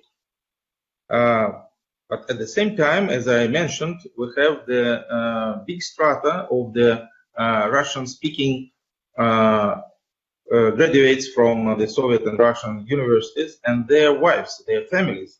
Now we have the third generation in the Middle East of the Russian-speaking people. who at one glance are so numerous, but at the same time they are very active in promoting the Russian culture. And this is also the question to the Russian government, how to support such activities, how to support their communities, to support their NGOs they form in different countries. As I told, the old style activity in this field now doesn't work. It doesn't work for the sake of Russian interests, political interests or economical interests. So here, for example, in Syria, we have dozens of thousands of alumni of the Soviet universities. They have their own association, organization. But during last years, when they was left without any interest or any attention from the Russian side, they lost their influence, they lost their organizational relations inside the country, and now we have to collect them all. We have to revive this networking in order to promote first the cultural ties, then to promote the economic interests of Russia in Syria, because those people are mostly in mostly the professionals and also the businessmen.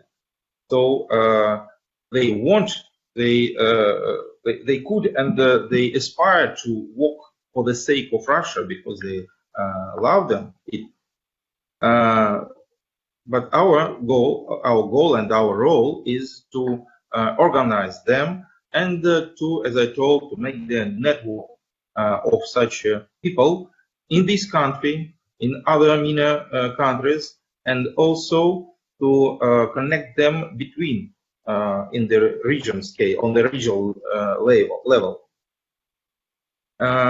Frankly speaking, it was done in 2010, but then due to the changes in the main agency, the federal agency for the humanitarian international cooperation, which I represent now in Syria, the changes and the bad changes in this agency led to the loss of such nets and to the loss of the relations with our people, I can say, in the Middle East.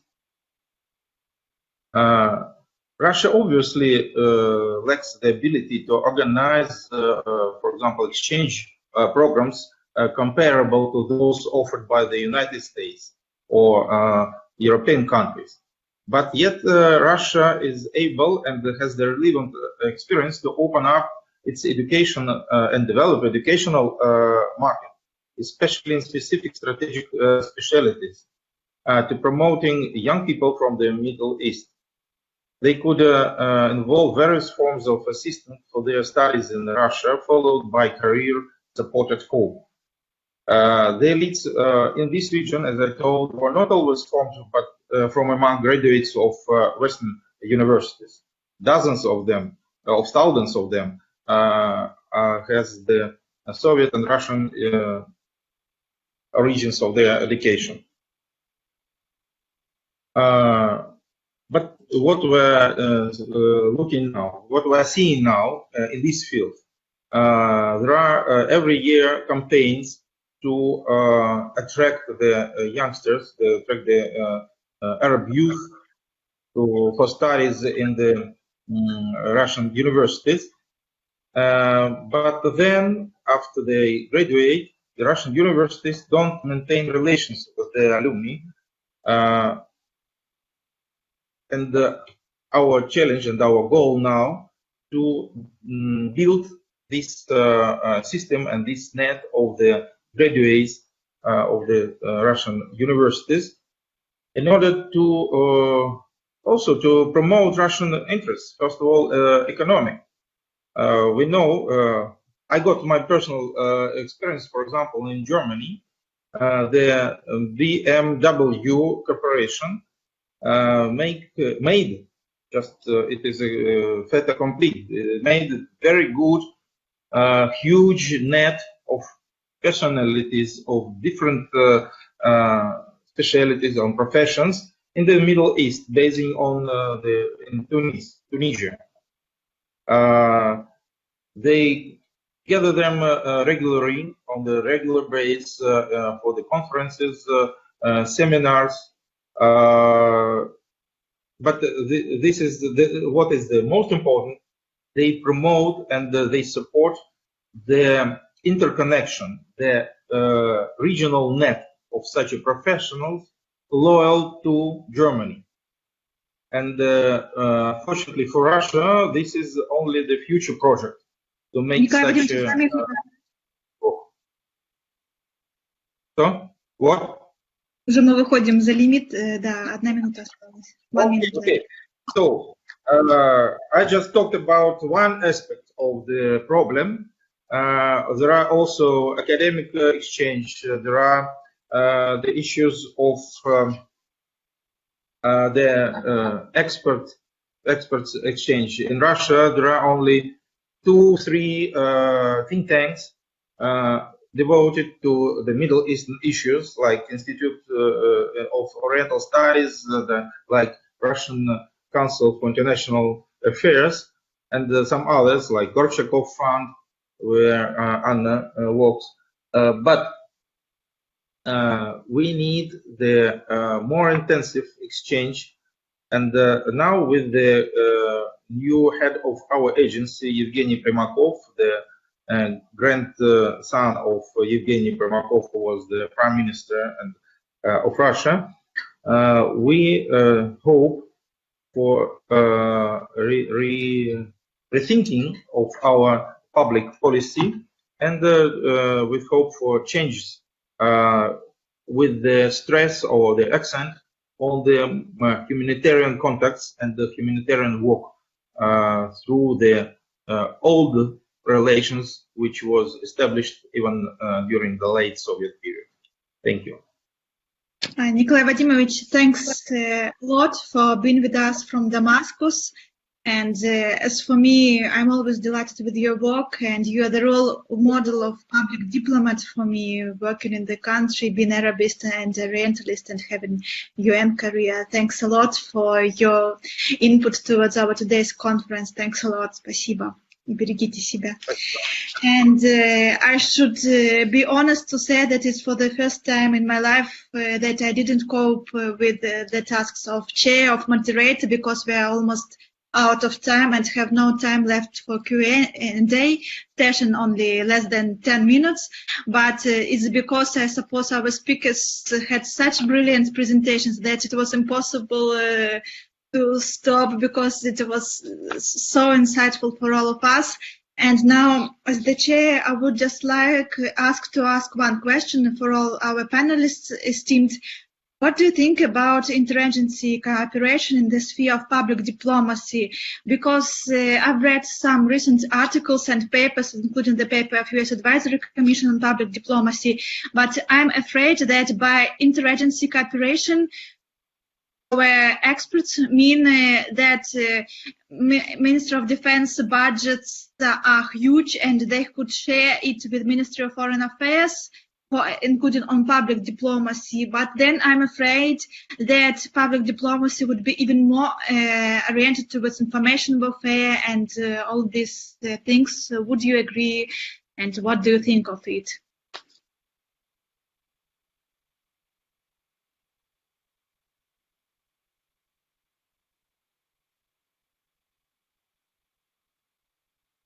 Nick, could we start with you, please, as from the first speaker, about interagency cooperation? Well, I think that it's obviously an issue that has to be sorted out. I mean, I've thought of in the UK, a new way of thinking has emerged called the fusion doctrine. And the point of the fusion doctrine is linkage. And I think it's actually quite positive for public diplomacy, because it's saying it makes no sense to invest in the military and then neglect the communication. And to say that it's actually like a recognition of what I'm saying, that soft power and a reputation are part of a total package of how a country is perceived in the world. So in terms of the UK, I like the idea of a fusion doctrine.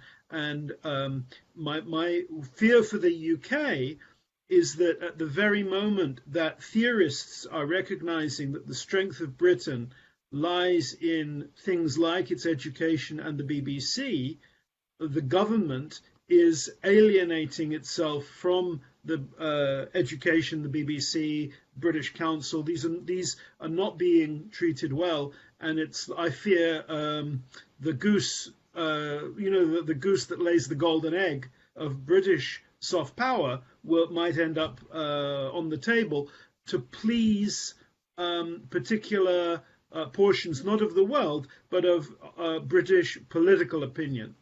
So I guess that's where my concern is, not the military influencing British soft power, but rather the British government removing sources of British soft power because of small, petty political vendettas. Thanks a lot, Mick. Dalia Alexandrovna, what are your ideas, comments? Actually, there is very hard times for, for promotion of cooperative, traditional public diplomacy. Definitely, there is a fusion. Yeah, I agree. Also, could be referred to numerous countries, and definitely smart power with combination of hard policies also make sense today.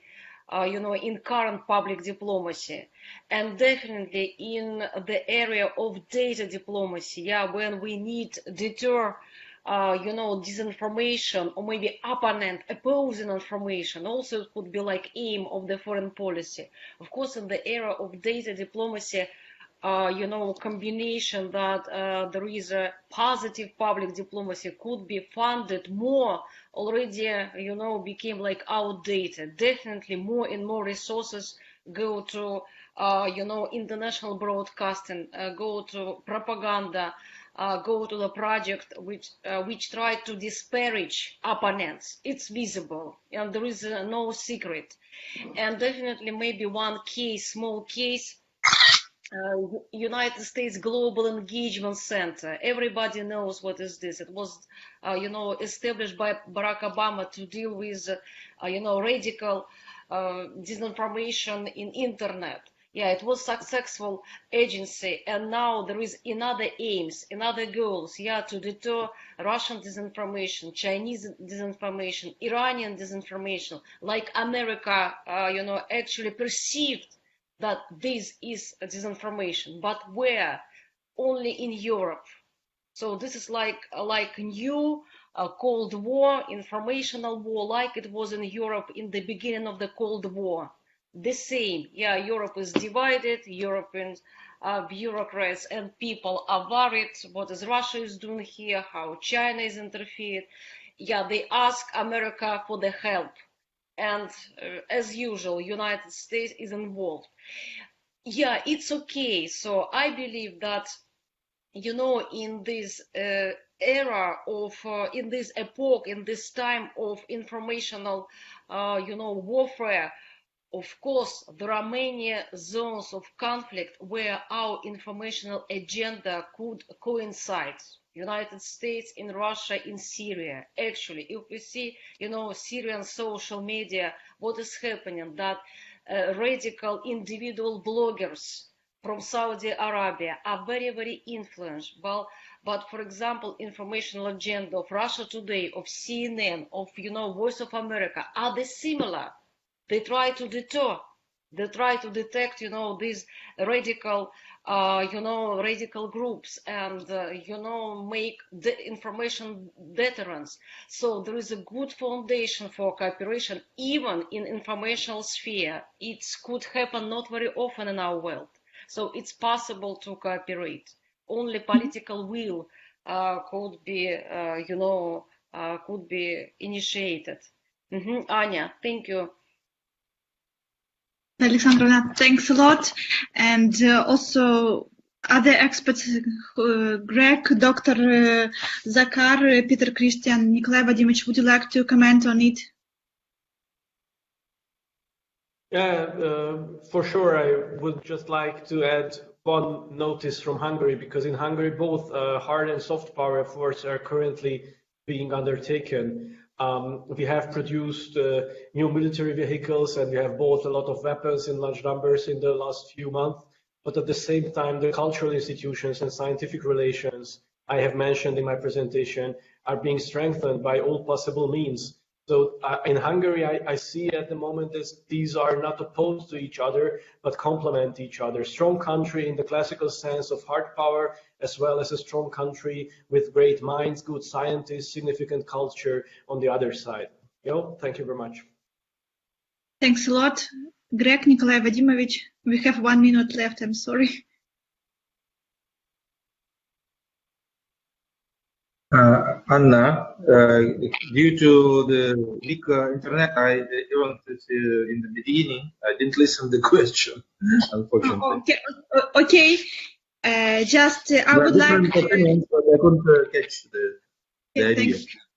I would just like to thank all our distinguished speakers and all our viewers for being with us. Just not to waste time of Jan Skola's panel that will be now chaired by Dr. Greg Simons. I would like to thank all of you, and it was a wonderful, I suppose, panel. I was so glad to see my old friends and my colleagues and meet new experts here. And thanks a lot for being with us from various parts of the world. It was early. It was midnight at first at the US in LA. Now I suppose it's early morning. Nick, thanks a lot for staying with us, staying with her 5-month baby. Thanks for being with us from Hungary, for being with us from Damascus. It was a great honor for us. And for sure, thanks for being with us from St. Petersburg, that is alma mater for distinguished Russian diplomats.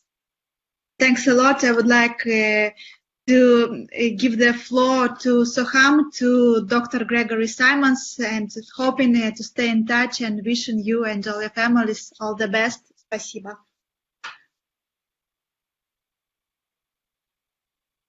It's unmute, Soham. Thank Soham, you, Velikaya, and thanks to all the speakers of the experts panel. I thank you all for joining with us. All of you, thank you very much. It was a very enlightening session, and we hope to continue such deliberations and such sessions on public diplomacy, particularly in collaboration with different other organizations that are working on public diplomacy. Thank you. And now we move to the diplomat session, where we have Mr. Shandra Burenbayer, Minister Counselor of the Embassy of Mongolia in India. And the Embassy of Mongolia in India has been very helpful. And we thank the Ambassador of Mongolia to India. And let me request Mr. Burenbayer to please make his presentation. Can you hear me? Yes, we can. Yes. Okay, good afternoon, ladies and gentlemen, distinguished members of the panel. The discussion earlier was very interesting as for a diplomat like me, because this is something that we've been struggling to implement. What is public diplomacy? And from the centers, they say, okay, you've got to do work in this direction, you've got to work in that direction. And sometimes we feel that we are actually going the wrong direction. So, but I think all the discussions that were given this morning were really interesting, and also threw a lot of shed lights on some of the things. As a diplomat, I did learn a lot. And I'm not a researcher, I'm a diplomat, so I'm going to be talking on not the theoretical parts, but the practical aspects of so-called public diplomacy that Mongolia has been pursuing over the last 30 years since our transition to democracy and free market in 1990. First of all, I will recall Dr. Kal, who was talking about reputation and image. And I think in the pre-democracy period, when we were a socialist country, we were thinking more about reputation and image. And even today, I think that counts a lot. Because in official discourse, public diplomacy does not exist. The term does not exist in many official discourses of Mongolia, like in many post-Soviet countries. Public diplomacy in Mongolia is understood as engaging foreign audiences through fostering of cooperation in political, economic, and cultural spheres with the purpose of promoting the country's national interest, image, and reputation. In 2011, Mongolia adopted this foreign policy concept. And this is what it says. They made the objective of the cultural and humanitarian foreign policy versus the objective of protecting the culture and way of life of Mongols, introducing Mongolia to foreign countries, expanding the ranks of well-wishers and supporters of Mongolia. Just take note of some of these terms, encouraging Mongolian studies in other nations, and promoting mutual understanding and trust. Again, this mutual understanding and trust, I think, is very important because, as Dr. Kaul said, we need to work together to promote cooperation in order to better understand each other. Only through better understanding and cooperation can we make this world a much more better place to live in. And the concept further states that the people-to-people and cultural diplomacy policy, we had this cultural diplomacy policy, would be applied to further the foreign policy, publicity, and public diplomacy policy. According to this scheme that we are pursuing, citizen or people-to-people diplomacy deals with grassroots initiatives like Twin Cities, is very popular in Soviet times, and which we are still continuing, I think. Cultural exchanges between neighboring countries, like we are sandwiched between China and Russia, and normally when we have many special events, we have exchanges of rooms, we have exchanges of cultural groups, exchanges and things like that. So these kind of festivals and exchanges are very common, and this is also being pursued even today. Public diplomacy, on the other hand, is closer to the goals of official diplomacy, often intersecting with practical diplomacy. And somebody earlier said that actually public diplomacy is an offshoot of official diplomacy. So the practice terminology of public diplomacy is different in Mongolia, and it is not the same as in Western alternatives, as it includes the element of engagement, but it does not include the element of countering, that is foreign propaganda, terrorist threats. For example, Dr. Who was it? Lower, I think, yeah. Natalia Sukova mentioned about propaganda and all stuff. And humanitarian cooperation covers cooperation in the sphere of education, science, arts, sports, tourism, and mass media. And these are the areas that are traditionally seen as part of public diplomacy in other countries. Well, I do agree with Ambassador Trigunayat, I think, when he mentioned about the Indian ambassador to Mongolia, monk Kushal Bakul Rinpoche. He was appointed, he's not a diplomat, he was a statesman, but he was appointed as ambassador to Mongolia in 1999, when the entire Soviet system, or the pro-Soviet system, was actually undergoing changes. And Mongolia was also had public demonstrations, demands for changes, and he came in late 1999. He stayed for 10 years in Mongolia, he served in Mongolia. And I think India used that, what we call the soft power. Mongolia was transformed a lot. Mongolia did not have, was an atheistic country like many other Soviet republics, countries. And we were a Buddhist country. And this is how Mongolia and India, we consider ourselves spiritually linked for thousands of years. And Kushuk Bakula Rinpoche, he came to Mongolia as an ambassador, and he's supported Mongolia and helped Mongolia in reviving Buddhism, which is now the main religion. It's a thriving religion in Mongolia. And I think in this case, India used soft power to influence its policy. And now we have very, very good relations with India and also with other countries, the Himalayan countries, where we have the so-called Tibetan Buddhism, also the so-called Nalanda type of Buddhism. So let me cite a few examples of public diplomacy. I'm putting these words in brackets in the sense that public diplomacy, as I said, is not an official discourse, but we use different terms for public diplomacy. I think one of the important components of Mongolia's public diplomacy is humanitarian assistance. Mongolia is a small country with a population of just 3 million. The GDP is very small. We have been in a democratic process for the last 30 years, but we have contributed a lot to promoting democracy, fostering human rights, and actually promoting cooperation and collaboration. Like in humanitarian assistance, this public diplomacy, which builds the image, reputation of a country, comes out very strong, especially during the times of crisis. Now we are living through the pandemic crisis. And as I said, Mongolia's economy is very small. They're mostly dependent on livestock and mining. But you know that as soon as the pandemic struck the world, the Mongolian president was the first ever foreign visitor to visit China just after the pandemic, the lockdown, and he announced that Mongolia is giving in aid 30,000 heads of sheep because I needed food at the time.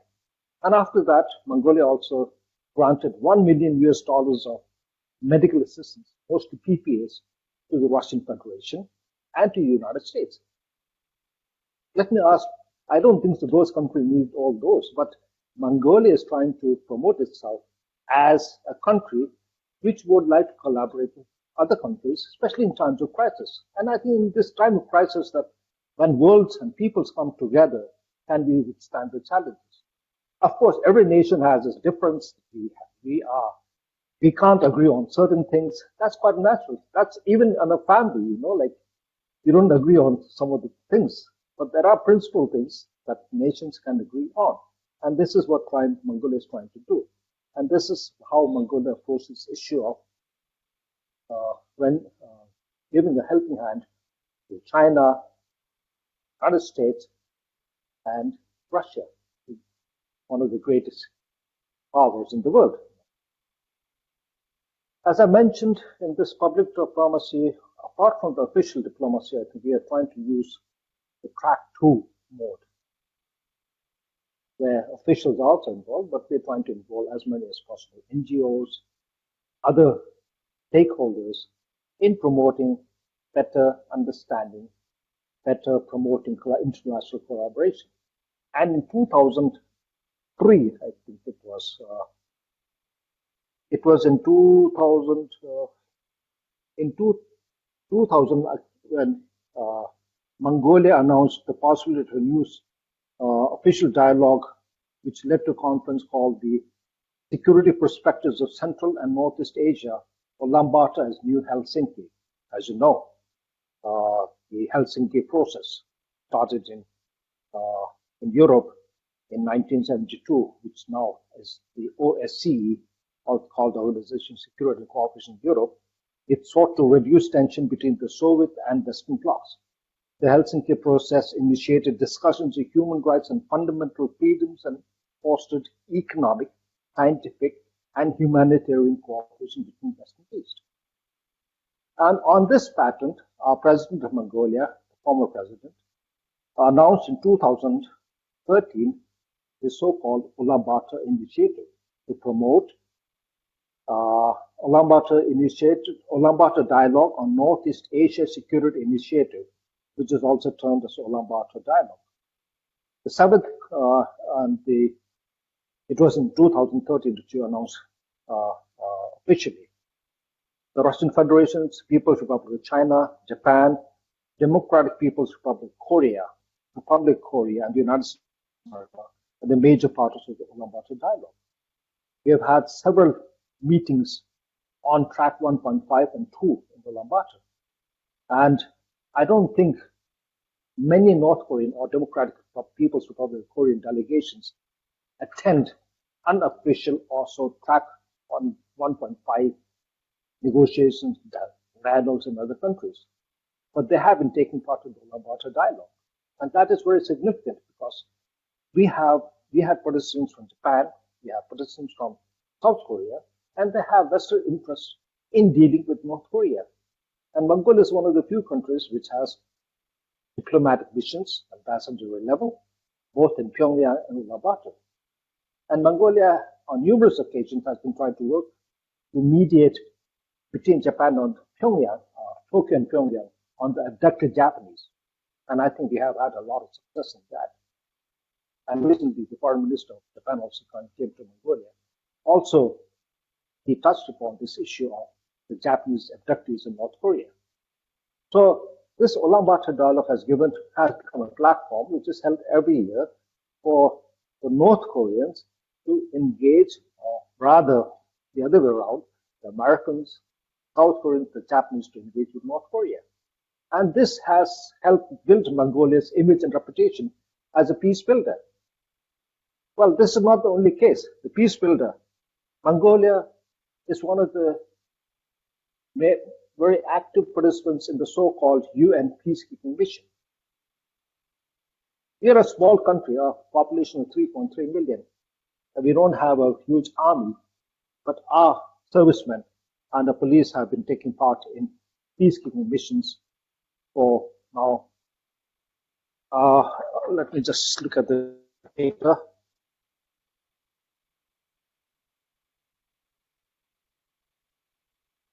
Yeah, we have been taking part in the peace mission since 2002. That's about 18 years now. And since then, more than 18,000 servicemen and women from Mongolia have taken part in this peace mission. And there are today 1,100 servicemen and servicemen in different hotspots around the world, Afghanistan, South Sudan, under different UN mandate. In 2006, Mongolia made its first sizable contribution to UN peacekeeping when it deployed 250 military personnel to the UN mission in Liberia, a West African country that was recovering from a violent civil war. And still we are continuing with all these kind of missions. I just want to give these Mongolian servicemen and women, and as a matter of fact, the number of service women taking part in these peacekeeping missions has been growing in numbers the past couple of years. And these people are not carrying out only military duties, but also engaging with the locals, helping and supporting them, providing medical assistance and other types of assistance. I'd like to quote a Japanese Hiroka Hirahara, who is a coordinator working with the UNIMIS in Unity State of South Sudan. She spoke to the Mongolian news agency. This is what she said. Mongolians do not stop only at carrying out the military duties, but are also committed to promoting humanitarian aspect of promoting civilian to military relationship. I think this is what we are talking about, like for the fusion doctrine. Civilian to military relationship. From the time I have been working with the Mongolian soldiers, I learned a lot about Mongolia and the Mongolians. So through the military Mongolian peacekeepers, Mongolia is also working not only helping in peace building, keeping peace and avoiding conflicts, but also trying to help build this reputation as a peace builder. Another, Doctor, I think, Chito, you mentioned about digital media, and I think this is something which is coming up very strongly with it too. And we are working to promote e-governance, just as in Latvia also we are working with the government to promote e-governance. But apart from that, I think we are trying to also, the government is very focused on better utilizing social media in promoting a culture of peace, non-violence and tolerance, and mutual understanding among the young people of the youth of the world. And last year, the Minister of Foreign Affairs launched the so-called, together with Facebook, called an initiative called the Peace Book Forum And under this Peace Book Forum, we are trying to launch a Peace Book Journal of International Relations, which will focus on research on global issues by scholars and peace builders around the world. And the benefit of the youth in creating such a journal would include the promotion and culture of peace, tolerance, intercultural, and interreligious dialogue. Interreligious dialogue is also a very important part of the public diplomacy policy that we are pursuing. Increasing the role and participation of youth in decision making for the prevention and resolution of conflicts, and also countering violent extremism and terrorism, I think, which is a major concern of the world today. Well, there are other many public initiative diplomacies that Mongolia is carrying out.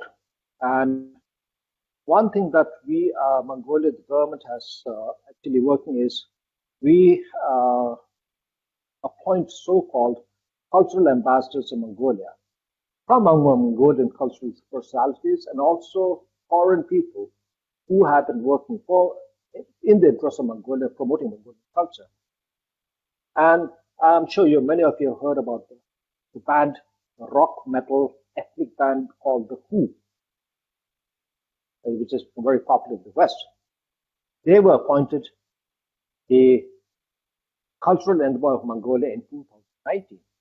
And I think with their music, a fusion of ethnic, folk, and metal, as well as the musical instruments and music styles, modern horde, which is of horse and fiddle, offshore and Mongolian throat singing, or guttural singing, and perhaps most remarkable, their costumes, are creating a new image of Mongolia. The Mongolians are not the warriors they used to be, as Genghis Khan was depicted, that he obliterated so many nations. Today, we are working on a different aspect. And Mongol studies, something which Mongolians are very proud of. Very ancient culture. And we have an international NGO called the International Association for Studies, where we have many foreigners, scholars who are doing research in Mongol studies. And I think in St. Petersburg, there were many scholars. And with the Hermitage, we have many things which are related to Mongolian culture, Mongolian history. So what I'm trying to say is that while we are promoting Mongolian studies, I think we are trying to promote better understanding among nations also. For example, public diplomacy, I'm sure many of you would agree that this is not a one-way street, it's a two-way street. Not only pushing somebody down's throat that this is Mongolia, this is Mongolian culture, this is what we want to do, but there's a reciprocity also. For example, in terms of the Mongolian studies, the University of Groningen in the Netherlands has a program, scholarship program, for international young Mongol scholars, which encourages undergraduate students among foreign students in the field of Mongolian studies at international universities, provides opportunities to learn the Mongolian language intensively and to become acquainted with the culture and lifestyles of the Mongolian. The Mongol studies has become a kind of a official policy of Mongolia too. They're trying to promote Mongolian studies so that people can study about Mongolia and get a better understanding of who the Mongolians are, what's our culture, what we want, what we are trying to share with the rest of the world. The other thing is that sports is a very important aspect of public diplomacy. And here I'd like to mention about the Japanese sumo wrestling, which is a very classical, very old kind of sports in Japan, which was close to the foreigners, but now it's more open. And as you know, we have 4 yokozunas, or the grand champions of sumo in Japan. And they have, through their wrestling, I think they have created awareness of Mongolian sports in Japan and a better understanding of who Mongolians are among the Japanese public. In the past, Genghis Khan's great grandson, Kublai Khan, who was the emperor of the Yuan Empire, he invaded Japan, and since then the Japanese have a very negative feeling of the Mongolians, portrayal of the Mongolians, because Mongolians tried to invade them. But today with sumo wrestling, they have a different image that Mongolia has a rich and a diverse and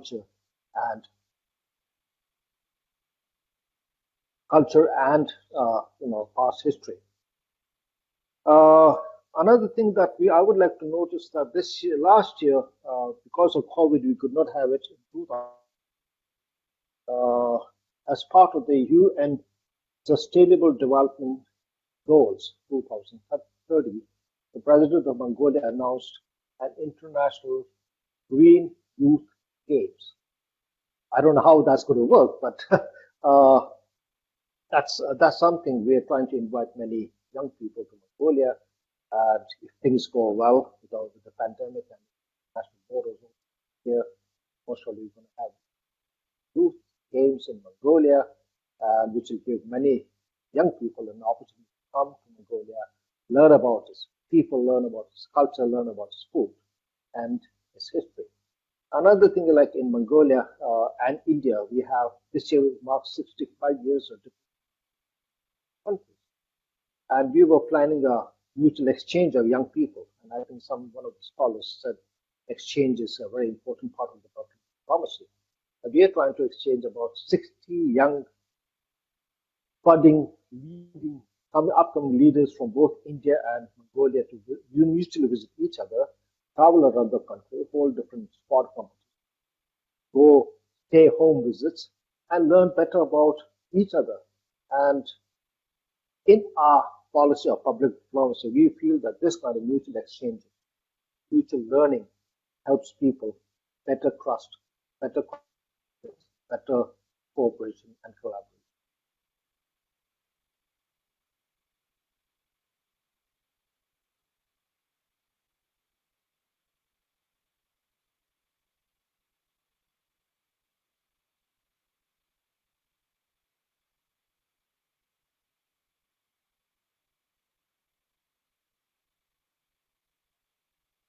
Hello. Have you, Mr. Purenberg, can you hear me? Hello. Yes, I can hear you. Yeah. Do you want to continue? Yes. Have you finished? I'm finished. I thought you were listening. Okay. No, actually, I think there was an audio connection problem. Okay, so really? your video, I didn't know. Yeah, that. your video stopped for 1 second. That's why I thought you wanted to continue. Okay, thank you so much.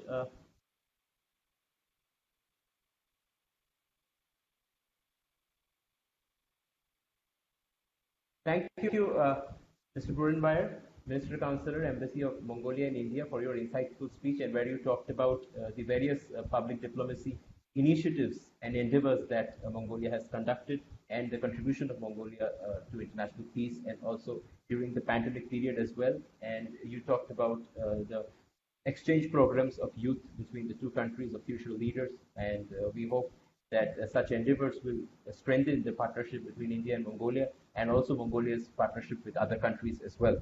Thank you so much, Mr. Burenbayer, for joining with us, and we hope to further strengthen our collaboration. Thank you so much. Let me request now. Thank you so much, of course. Dr. Gregory Simmons, if you're there, he is the chair for our technical session from Uppsala University, Sweden. Dr. Gregory Simmons, are you there? I am here. Please turn on your video.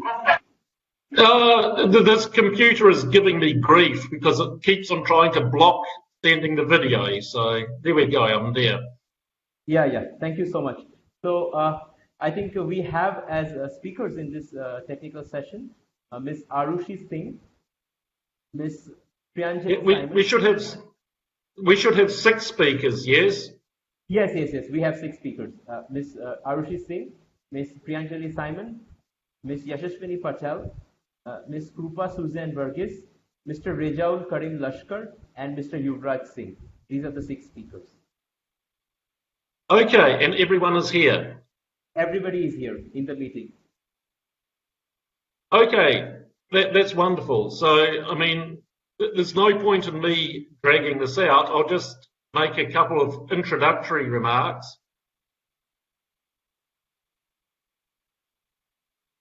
Sure, please proceed. Okay, so we have 6 speakers. The format is 10 minutes talk by each speaker as you appear in the program. And then at the end, with the time left over, we'll take questions and answers.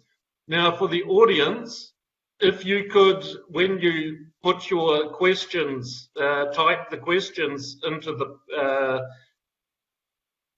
the program here in the chat, could you please state who your question is for? But without any further ado, I will hand it over to the first Let speaker. me make a short point that all the speakers of the technical panel kindly all turn on your videos. It becomes easier for us to locate you.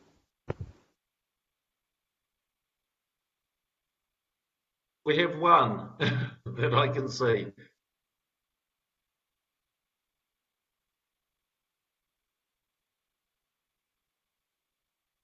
Where are the other 5? Yeah, all are there.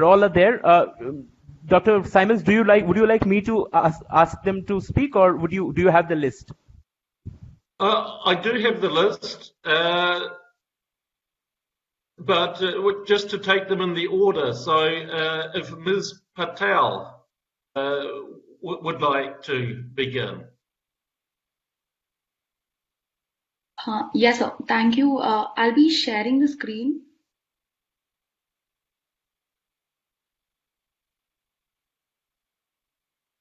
Yes, please share your screen.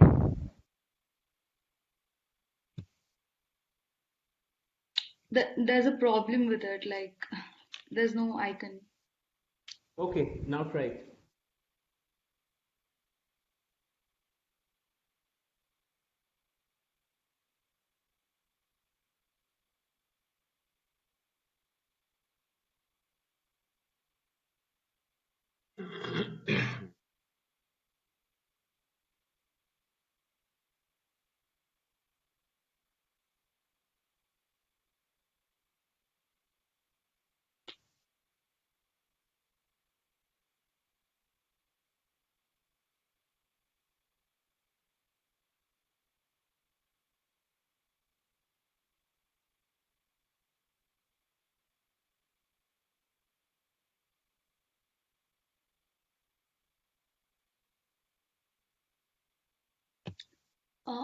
There's a problem. I'm not able to share the screen.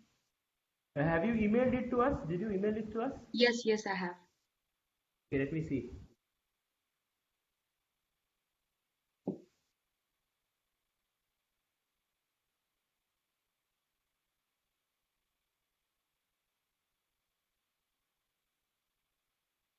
Maybe you can begin. We will showing the slides soon. Begin with the introduction. I will. Yeah, we have it. Okay.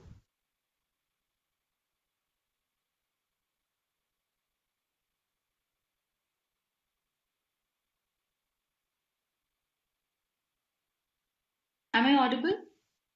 Yes, you're audible. Can you see the screen? Yes, I can see the screen. Please continue. The title of my paper is Role of Diaspora in India's Public Diplomacy. I'm Yashaswini Patel. I'm from the Manipal University. So talking about the next slide, please.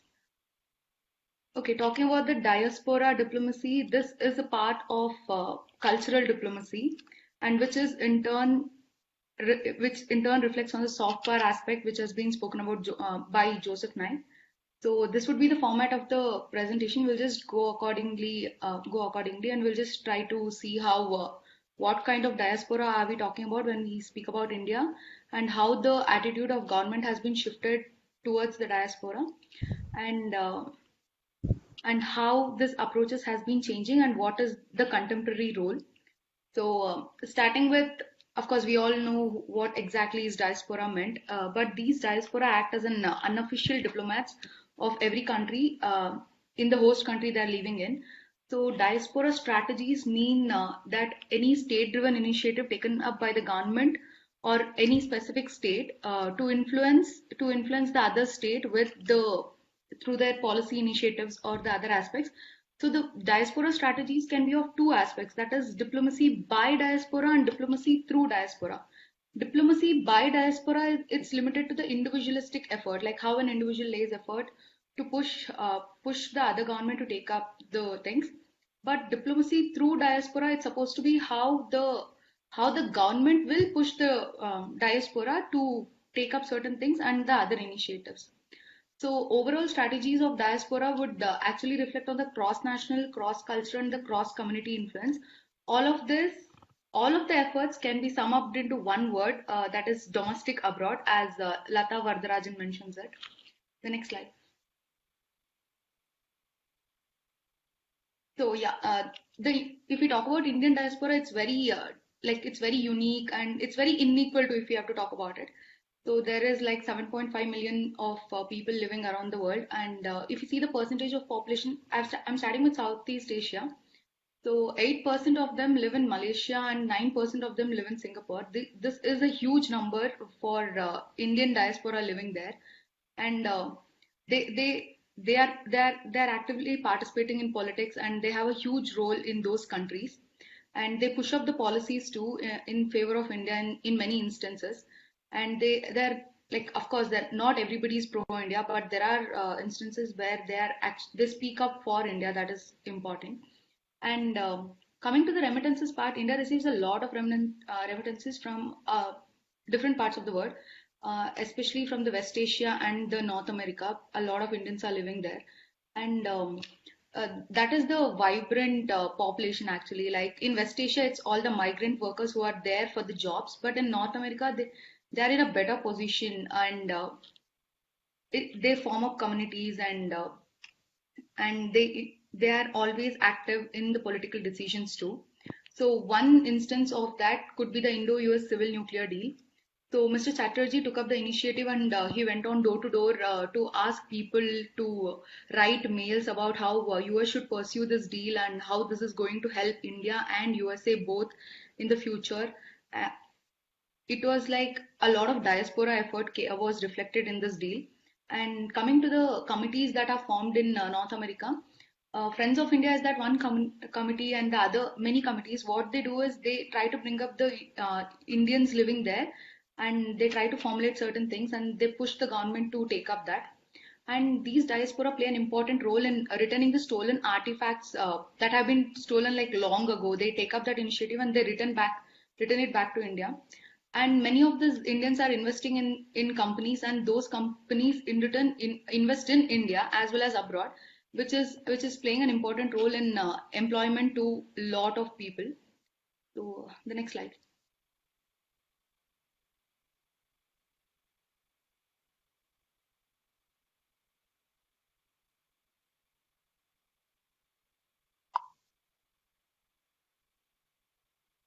Is the screen stuck or something, or I cannot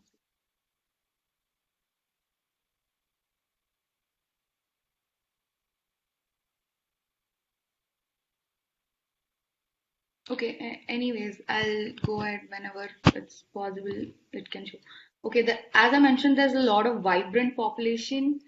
So we know a lot of CEOs of multinational companies, right? We know Sundar Pichai, we know Rajiv Suri, we know a lot of people. So that is what I mean by the vibrantness of the Indians living in abroad. That is a lot of migrant workers as well as the CEOs of different states. And coming to the other aspect of the diaspora diplomacy, it is how the attitude of Indian government has shifted over the time. Because if you look at Southeast Asia, the cultural linkages, it dates back to long ago when Cholas, Cheras and Pandyas were ruling the South India, and how the cultural connect was there. But if you look at the African and the Latin American continent, a lot of Indians migrated there in search of jobs. So this was seen as self-interest, and Indian government didn't want to take up this initiative of maintaining a strong linkage between them. And in fact, the first Prime Minister Nehru, he was very strong about this, and he said that there's no need to he didn't find any importance in maintaining the link with them, and they were left on their own fate and asking to stay loyal to the host nations, whatever they are living in. And in the post-independence, that is from 1947 till 1990s, a lot of Indians were migrating. to the Gulf states. This was mostly in seeking employment. There was a lot of opportunity because of the oil boom or everything. So Atal Bihari Vajpayee, one of the prime ministers of India, he said that Bharat se bhagya Bharatiya. This was seen as very critical because he told that Indians whoever have fled India, it was not seen in the positive light, but not much of connection was maintained with them. But during 1960s to 1990s, the migration pattern was slowly changing. It was mostly the educated Indians who were migrating to the other countries. So this was seen as brain drain, and that is when the government realized it has to pay a lot of importance and it has to start maintaining better relations with the people who are actually moving out and having a better position in those countries whichever they are living in. The next slide. And yeah, coming to the next aspect of how the government shifted its attitude, and then from 1990s, a lot of countries started investing in India. That is because of the LPG era, liberalization, privatization, and the globalization. This is when a lot of investment started coming in, and then slowly people started realize it is important to maintain relations with the diaspora that has actually left the country. So here, Atal Bihari Vajpayee went and the same person who said Indians who have fled India, he went and recited the poem telling "Let us all walk on the same path" in the New York City in 1998. This could be, I mean, this was one of the reasons because India tested its nuclear weapon in 1998. And of course, the economic isolation and all of that was going on. India wanted to revive its relation, and India saw that diaspora is the best possible way to do this. And immediately, a high-level committee was appointed, which gave a lot of recommendations that we need to start celebrating Pravasi Bharat Divas, like honoring the NRIs and asking them to come here, giving them certain awards, and maintaining good relations with them, and issuing the cards of person of origin and dual citizenship, and giving them opportunity to invest in India, and encouraging all the philanthropists who were looking forward to invest in the social sector in India, especially to improving the education sector and cleanliness and other things. The next slide. So here from 2004, in 2004, the Ministry of Overseas Affairs was set up. And then this ministry had a diaspora division as well as a financial division. Basically, this division was completely focusing on the welfare of diaspora and the other things, whatever they could take it up. And as the recommendation said that it started with the Pravasi Bharat Divas, and in 2008, after the Indo-US civil nuclear deal, Manmohan Singh said that sun may have set on many empires, but it can never set on Indian diaspora because there was so much of population living in different parts of the world. So that was like, it was just a modified statement from the British Empire that was there. And then the diaspora was given the voting rights and dual nationality, as well as many centers were set up to encourage, to build the strong cultural linkages between the diaspora and the state. The next slide. In the slide, I haven't used any words. It's just the pictures, just to talk about how Modi has taken his personal interest to reach out to diaspora. The first picture is from the Madison Square from the first term of Modi being the Prime Minister, and the second one is the recent one, the Howdy Modi event. So it was like full crowd in the stadium. So in all of the speeches, I mean, the last picture is from the Sydney. So all of it can be, I mean, one thing that can be noticed is Modi actually spoke up for asking for investment in the Swachh Bharat initiatives or any other social initiatives that were actually going on in India. And in fact, the funds actually came through these initiatives, and he was asking for foreign direct investment in the, and one thing that was made clear was India is not it was before, and we are very much welcoming to all the people who are ready to invest. And the single window clearance concept that was spoken before, it was ready now.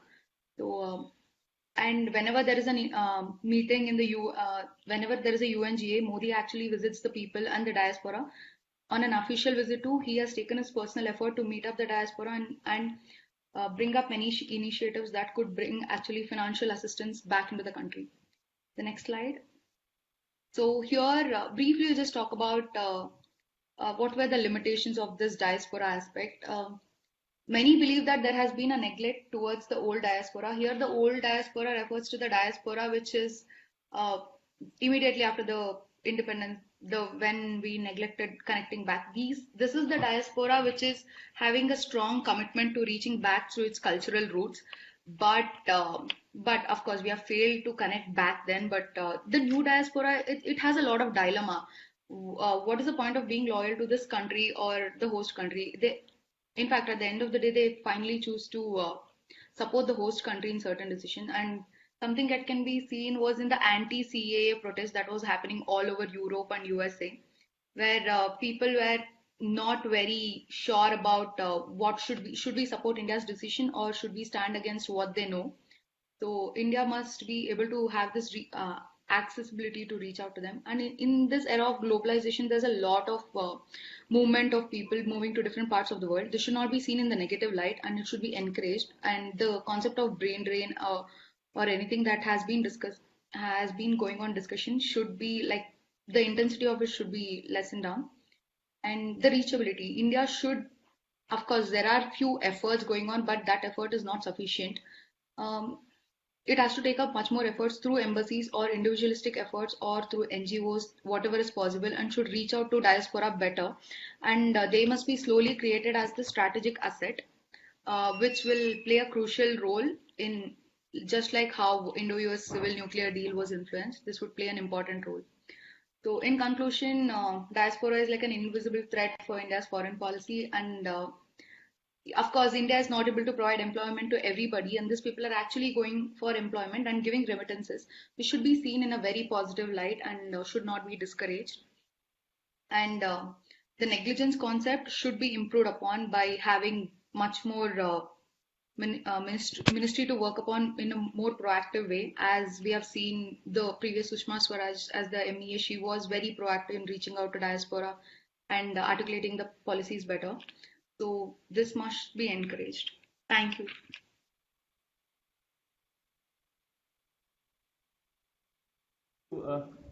Thank you, Ms. Patel. A very interesting and intriguing presentation with many facts which were previously unknown to me. So we come back. If anyone has questions for the speaker, please put it in the chat and ask her. We will move to the second speaker. Mr. Lusker, are you ready?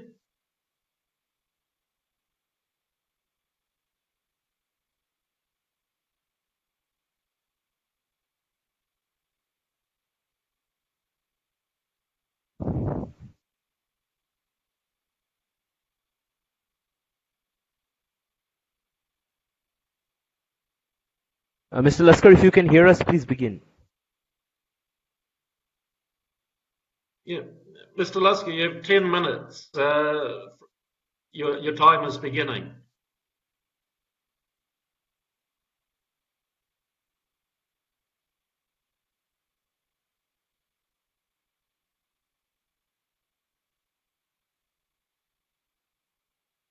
You are muted, I guess. Please unmute yourself.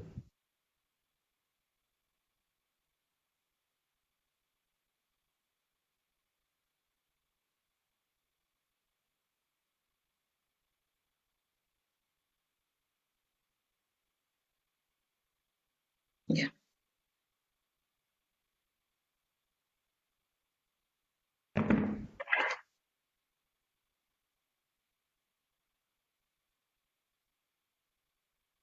Yes. Can you see my slides? Hello? You're heard, yes? Yeah, you can see my slides. The No. slides are visible. My slides are visible. The slides. Can you hear? Yeah, I can hear you. Can you see my slides? I'm trying to share my slides. You're trying to share the slides? Okay, leave it. We will share the slides. It's okay. Yeah, okay, please.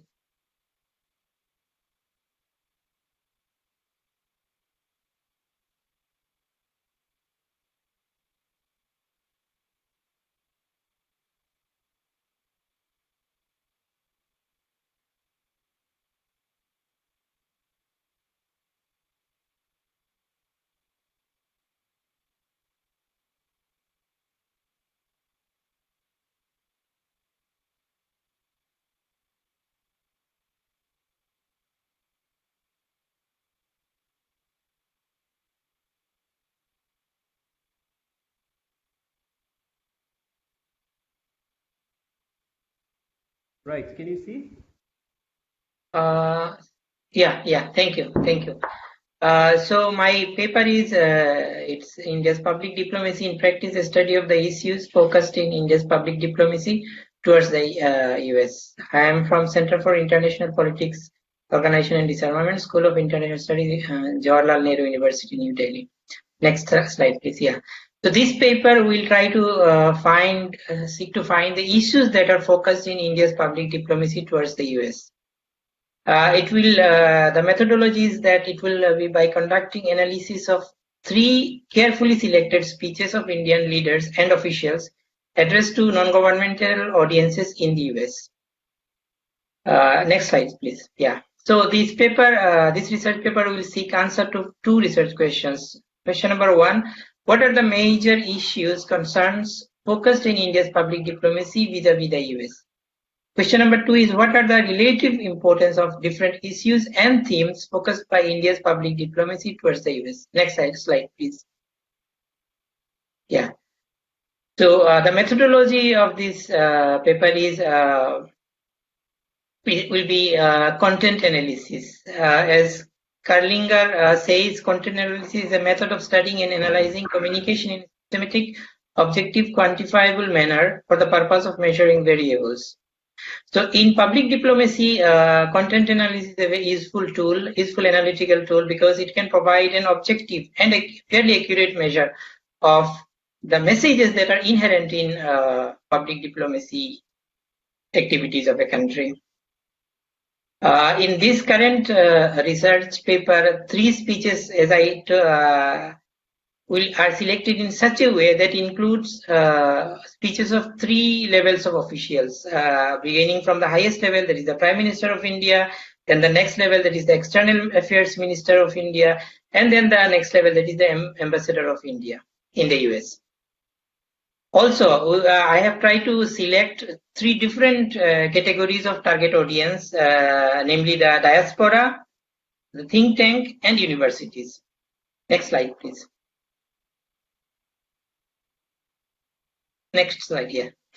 So this content analysis is based on finding the frequency of how different terms are used in these selected speeches, the frequency of the terms, various important terms that are used. So I have included 5 categories of terms. First categories are terms that represent political values like democracy, human rights, freedom. Just 1 minute. Human rights, freedom, and peace. And then 4 terms representing economic issues, trade, investment, manufacturing, and energy. Then there are 4 terms representing contemporary international challenges. These 4 terms are climate change, environment, terrorism, and security. Then 4 terms representing spectrum of Indian thought, Gandhi, Vivekanand, Nehru, and Tagore. Then 4 terms representing a spectrum of faiths, Hinduism, Buddhism, Islam, and Christianity. Next slide, please.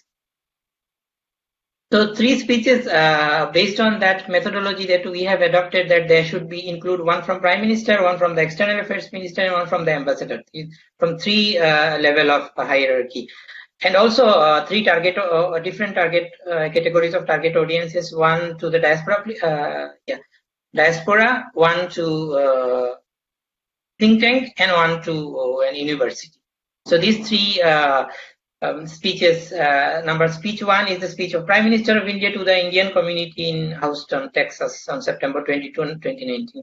And second speech, that is the speech 2, is External Affairs Minister of India's remarks at the Atlantic Council, which is a prominent American think tank, which was delivered in October 2019. And then finally, third speech is speech 3 is Indian ambassador to the US. His keynote address at the Kennedy School of Government of Harvard University.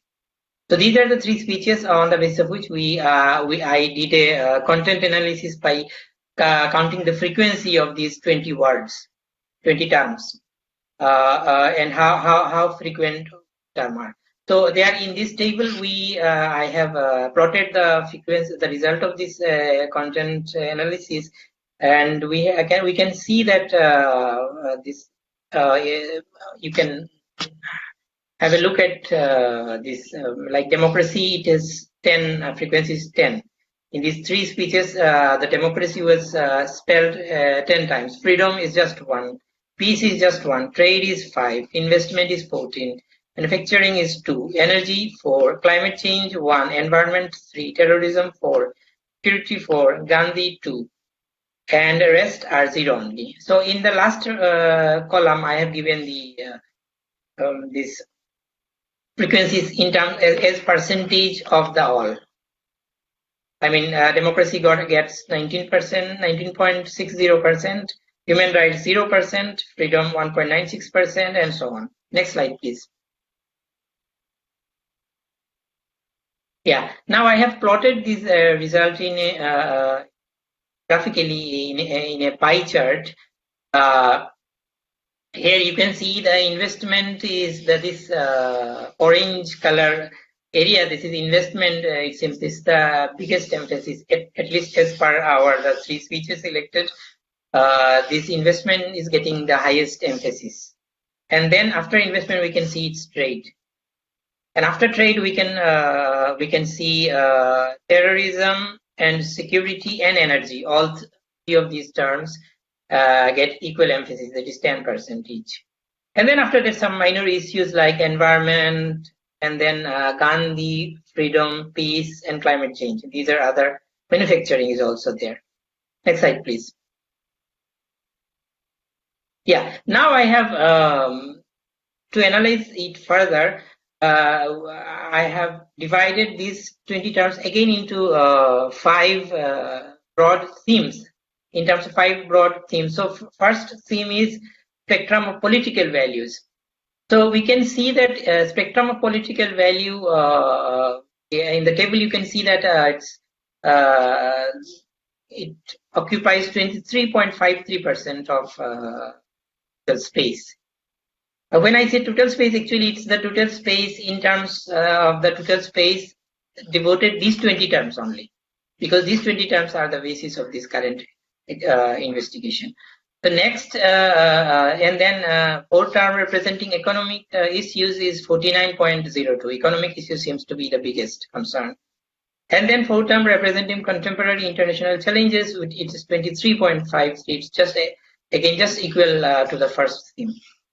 And then 4th term representing Indian spectrum of Indian thought is just 3.9%, which means that it's given very minor importance to this spectrum of thought of different Indian thought leaders. And then faiths, we find that at least in elected speeches there was no mention of any of the 4 faiths in any of the papers. So please, next slide. Yeah, so here we can see this economic issue is a huge, almost half. In fact, it's just 1% less than 49%. It's almost half of the space to this 5 categories goes to these economic issues. And then contemporary international challenges and spectrum of political values are just almost equal, 1/4 almost. And then spectrum of Indian thought is only 4%. Next slide, please. 2 minutes. Oh, yeah, good. Yeah. So just now I'm just recapitulating the conclusions that I have reached from this study. Is that first conclusion is that the above study makes it clear that economic issues get overwhelmingly high emphasis in India's public diplomacy towards the US. So economic issues is the most important, it seems, from the point of view of those who wrote those speeches, of course. Contemporary international challenges come as a distant second, because while the first one is almost 50%, next one is just around 24%. So it's a distant second. And then the spectrum of political values. Spectrum of political values is close third, that is almost equal to the second. Surprisingly, the spectrum of Indian thought, that is the thought leaders, does not get significant emphasis at all. Only we have seen 2 times Gandhi was mentioned in 2 of the speeches. So the point is that this conclusion is that this study confirms the importance of economic relations as the prime mover of India-US relations. So contrary to many people's understanding and I think mainstream assumption that India-US relation is somehow strategically driven, but here my study finds that it's the economic relations which is more important in India-US relations. One of the conclusion of this study. Second is that shared political values is also an important driver of the relations, India-US relations. And finally, this common approach towards the contemporary international challenges is also one of the also third important driver of the relation. Thank you very much.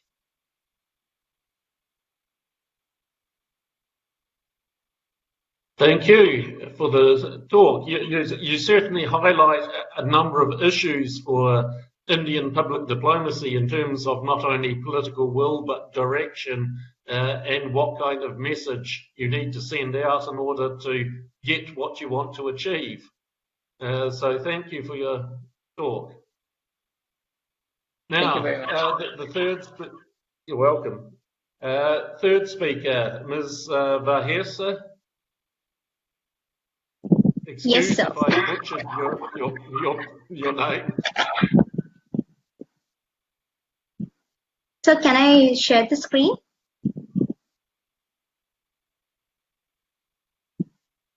Yes, please do.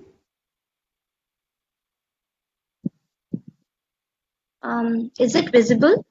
Yeah, it's visible. Yes. Okay, so first of all, shalom to everyone. And I think when I say shalom, you could make it by my topic itself, why I'm saying that. And so my topic is on nation branding of Israel and assessment. So my name is Kripa and I am a student of Manipal Academy of Higher Education. That's in Manipal. So first of all, I'll start with what nation branding itself means.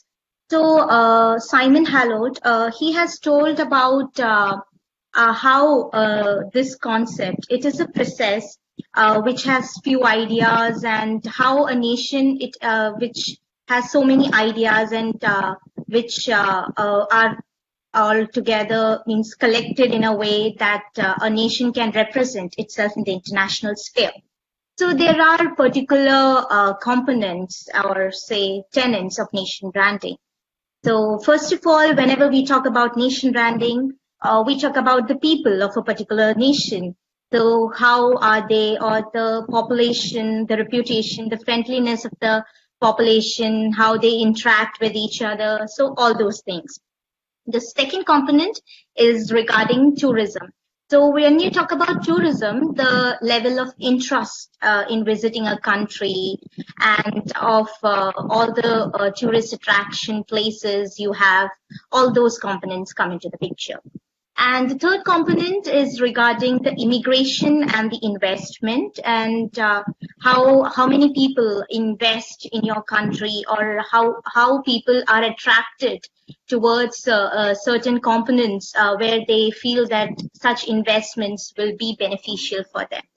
And the fourth part is regarding the exports. So when you talk about the exports, we all know that various countries, or say whenever we talk about a product, we always state it with some sort of a country example we give.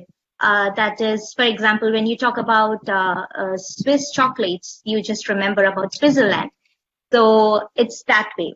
And then we talk about governance, about that country's governance, their stability, and all those issues. And then comes the cultural aspect about the nation's heritage, and and what are the cultural things which they place forward in their nation branding. So how is branding done actually? So when you talk about a brand or the process of branding, it starts with identity. So you have an identity, particular how you will start. So you have you might be listing out few of the components, how you will put the brand, like brand color or the dimensions and all those things. Then comes the trust factor, how you create trust, and you have to go forward and you have to meet people, you have to find people or donors to invest and so on. Then comes the designing, how you will design it in such a way that it's more attractive. Then the value of the product. So when you talk about the value, you basically provide, it's based on the total financial value of the brand. So how you are, the brand is valued, the quality and all those things comes. Then comes strategy. So what are the strategies you will apply to brand it, the plans, the procedures and all. Then comes logo. So logo is one of the, I think, the most important thing when you talk about branding processing, because when you see a product, you first of all, you go and you actually witness the symbol first. So for example, when you talk about McDonald's, the first thing comes to your mind is the big M. So that way. And then the marketing strategies come, how you want to market it. Then advertising. So you comes up with the concepts like ambassadors for the product and all those things. So that's how branding process happens. So the major crux of the paper, that is brand, which is Israel. So Israel, how Israel is projecting itself in the international sphere. So that's the main component of the paper throughout. So when you talk about Israel, few symbols comes to your mind, first of all. So those are like, as in the beginning I stated about shalom. So it's the greeting style which they usually say. And then comes the cattle stand, then comes the dressing codes of them, the people, the Wailing Wall, all those things comes in your mind when you talk or when you just think about Israel. And yeah, so few components to this whole, I have listed a few components to the whole paper. So that is, the first one is the Jewish art. So Jewish art is one of the major part when they brand national, when they does their nation branding. So so Jewish art is all about their music, paintings, photographs, and so on. So it's one of their uniqueness which they portray, and through their music and paintings and all. And then comes the religion and practice. So we know that Israel is a land of 3 Abrahamic religions: Christianity, Muslims, and also definitely Jews. So who actually have this religion, Judaism. So Judaism is one of the famous, and it's unique to Israel. And apart from the diasporas or the people living in other parts practice it, but it is the uniqueness of Israel that this religion is the unique component. And then comes the tourist attractions of Israel. So Israel has, when you talk about tourism, you can list it into 2 parts. That is, firstly about the pilgrimage categories, and the other one is for leisure tourism thing. So when you talk about the pilgrimage thing, so it's mostly about the pilgrims visiting the holy places. For example, for Christians, it's the Holy Land. And for Jews, it's the Promised Land. So certain concepts also come when you talk about tourism of Israel. And then comes something very, very, very unique to Israel. That is, they don't forget things very quickly. They remember it, and they remember it, and they make think so that they don't forget. So these people, they have, like, for remembering Holocaust, so they have 2 phrases which they put forth. That is, one is Zakor, that is to remember, that they remember, they'll not forget whatever happened to their fellow Jews in Germany. And then comes the other phrase, that is never again. So for never again, they are building up their defense capabilities and so on. So that's the thing.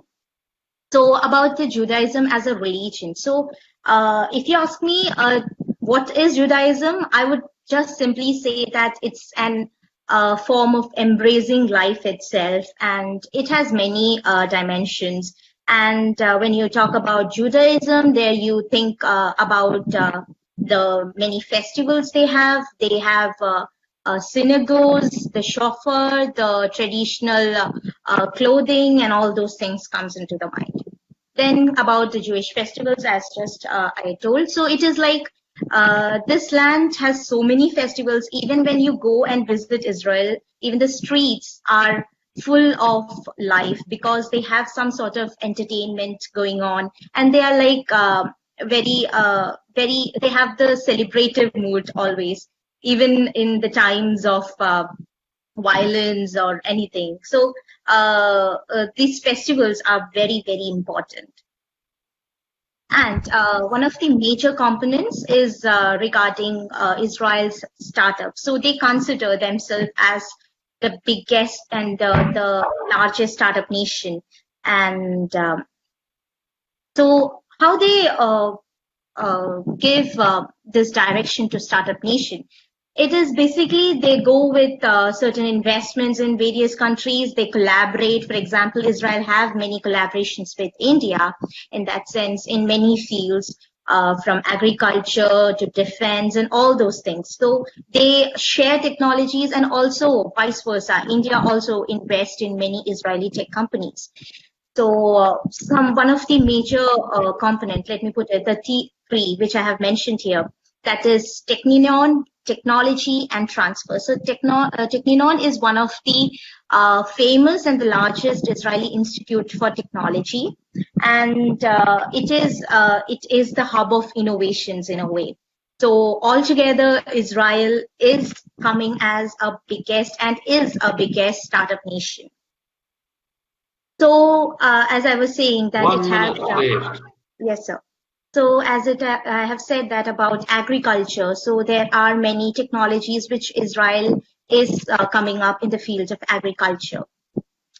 So when you talk about the challenges, so this country is not just without challenges, because see, whenever you talk about Israel, something comes in your mind, that is Israel-Palestinian conflict. So conflict and violence is a routine. So this is being a component, let me put it that, negative nation branding in a way, how that negativity comes in the whole concept. So to the conclusion, I would like to say that nation branding is a logical process. You have to think before putting up strategies, and and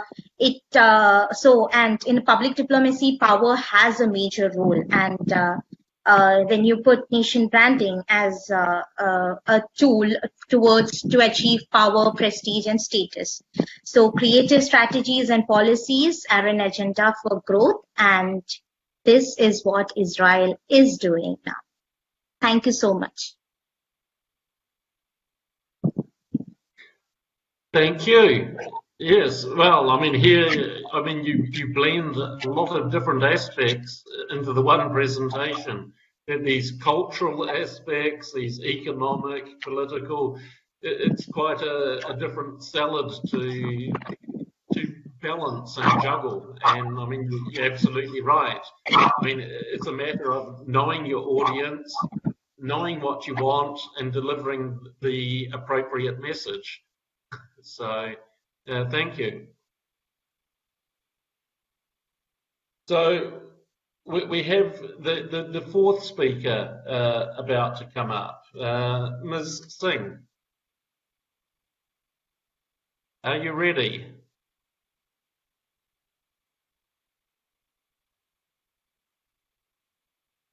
Please unmute yourself. Please unmute yourself. There's an unmute button.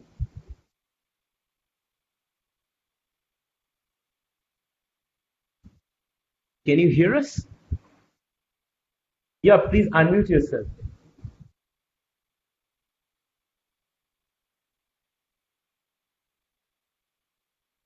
There's an unmute option. Okay, I cannot see it. Can you now check if there's an unmute button? Push the mouse to the top of the screen, and then some icons will drop down. Yeah. Push the mic. Are you joining from a laptop? If you're joining from a laptop or a desktop, please take the mouse towards the top of the screen, and the buttons will come. There are no buttons.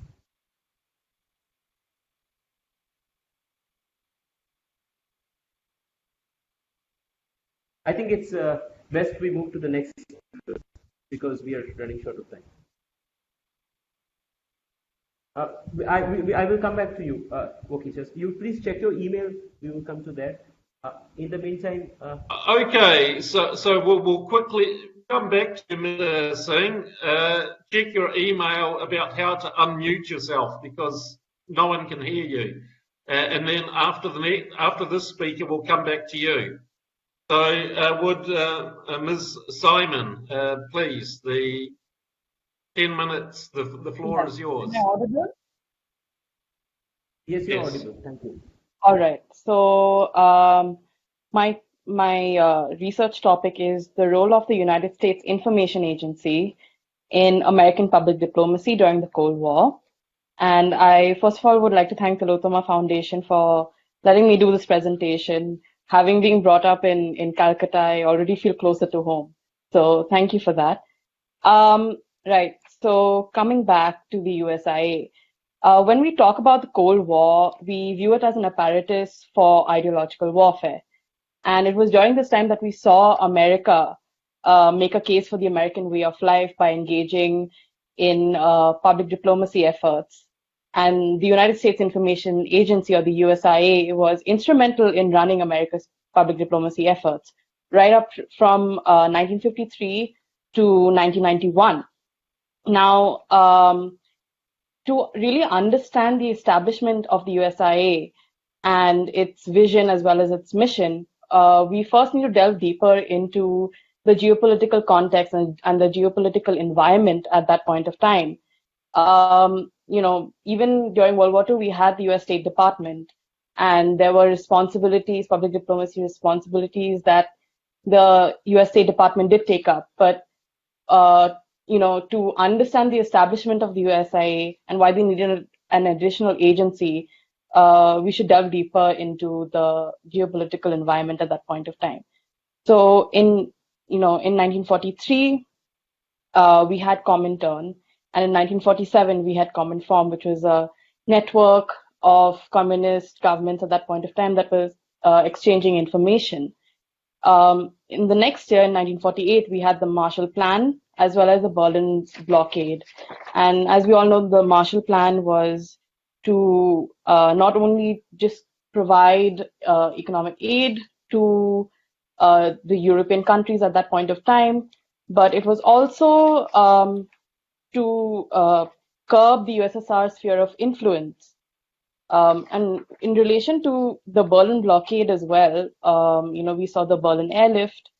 I feel like it was symbolic of the kind of competition in ideology and their separate visions of post-war Europe at that point of time.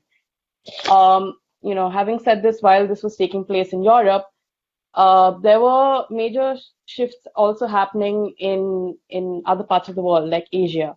1948, like I said, is a very monumental year because we saw the formation of the Democratic People's Republic of Korea at that point of time.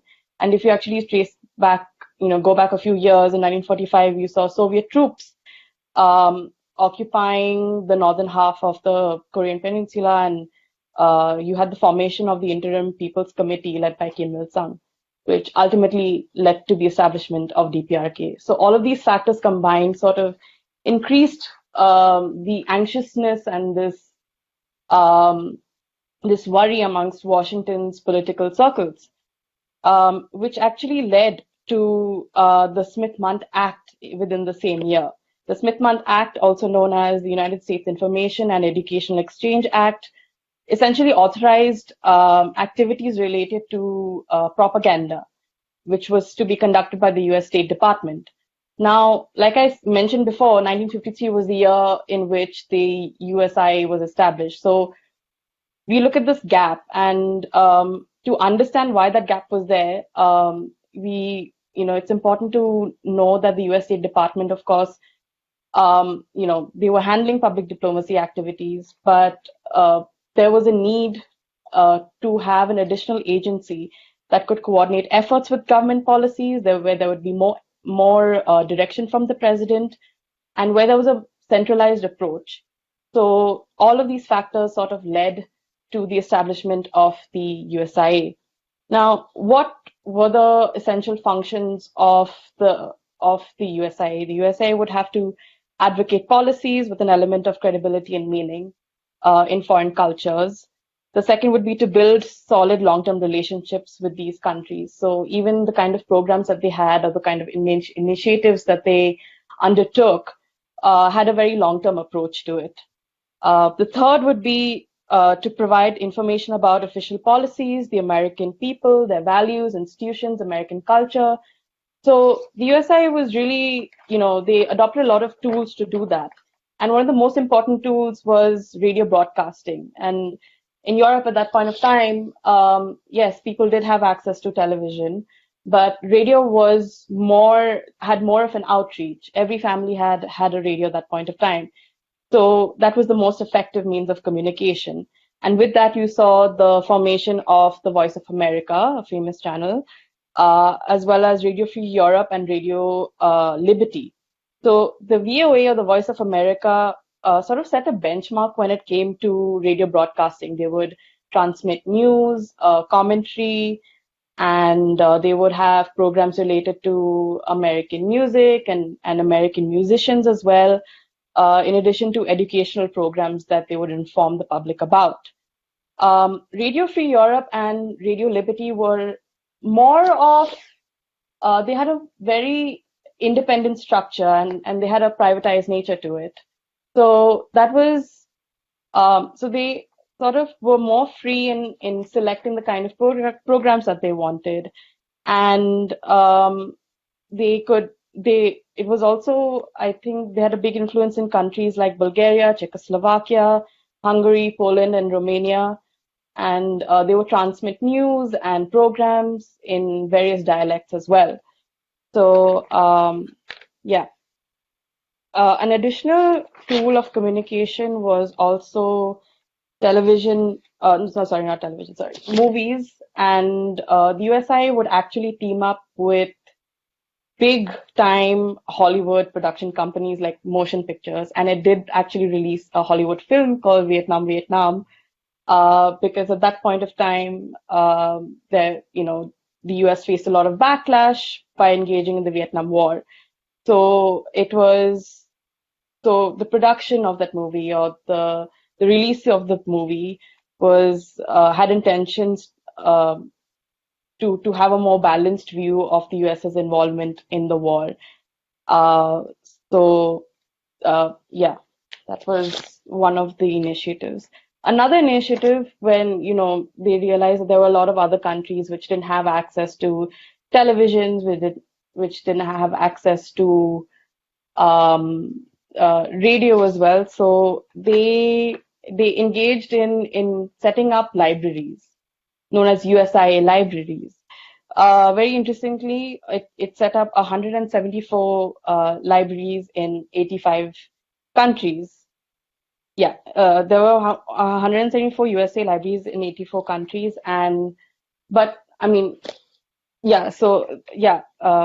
they established libraries, and even the way that they went about setting up the libraries were very tactfully done, in the sense that even the hiring process of librarians at that point of time, either they had to be American citizens, or they would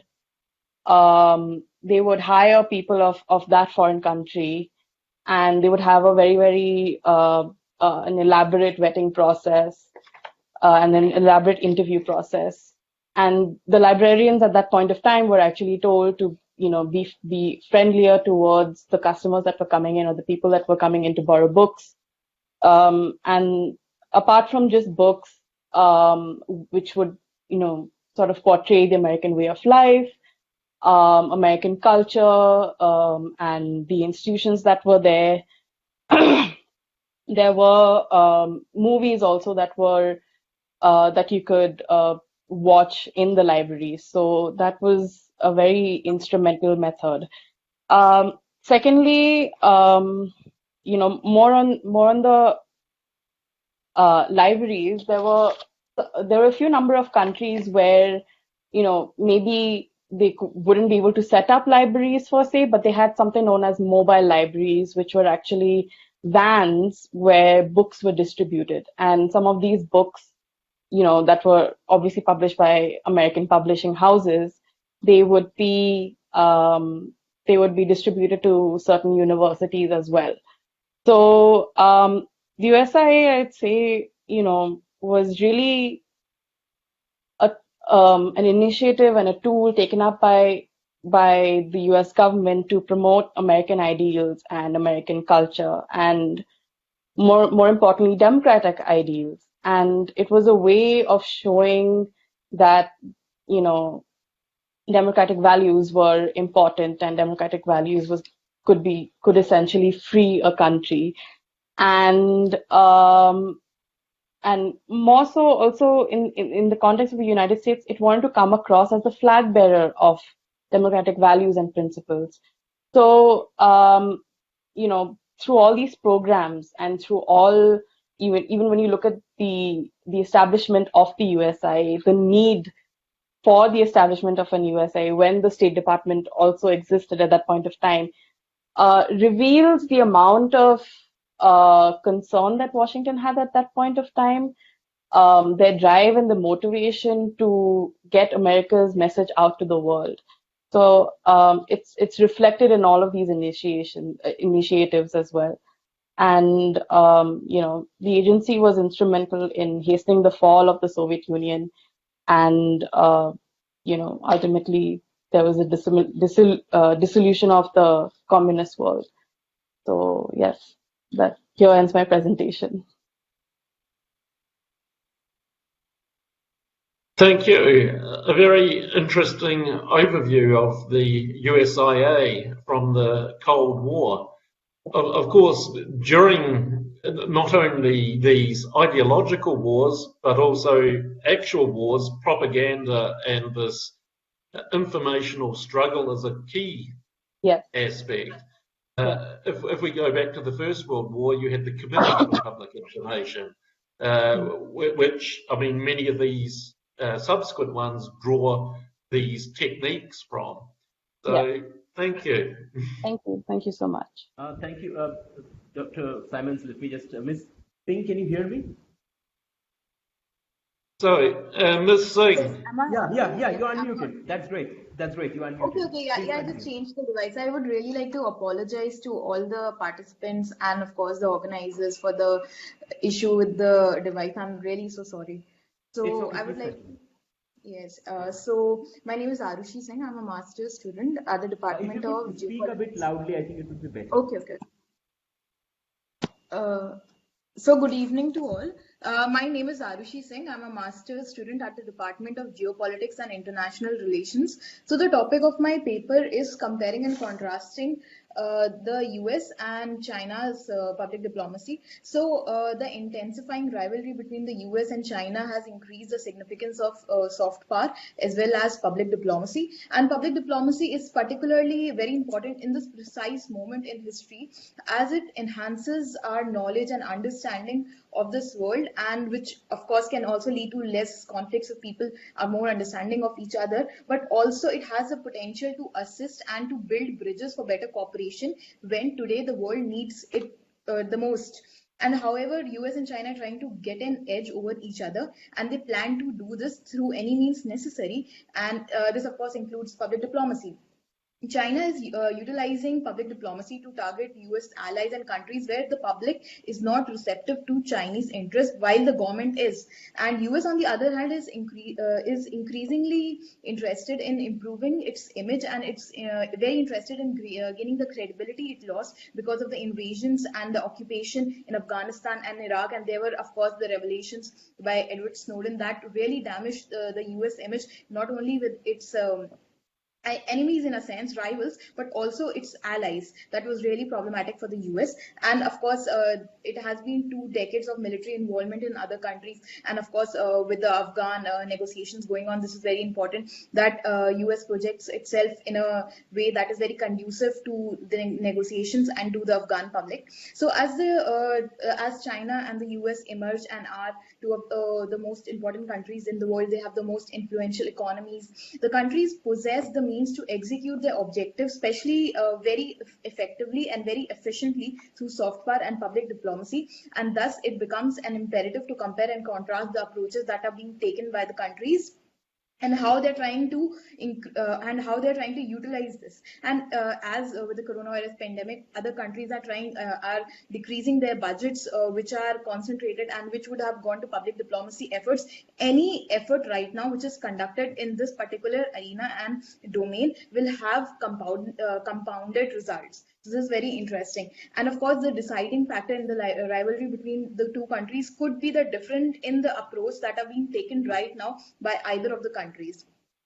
So my research paper makes a humble attempt to understand what are the tenets of public diplomacy and soft power, and to understand what are the importance of public diplomacy in US and China dynamics in a geopolitical context. And then I try to assess what are the major tools of public diplomacy in China and the US, and then I try to compare and contrast public diplomacy practice of China and US. And for this, I utilize the elements that have been outlined by Professor Nicholas Kull. And first, setting the geopolitical context. So US is dogged by problems of perception, as I spoke before, about related to the invasion of Afghanistan and Iraq, and this is exacerbated by other actions taken by the US military. For example, US hired Blackwater in Iraq.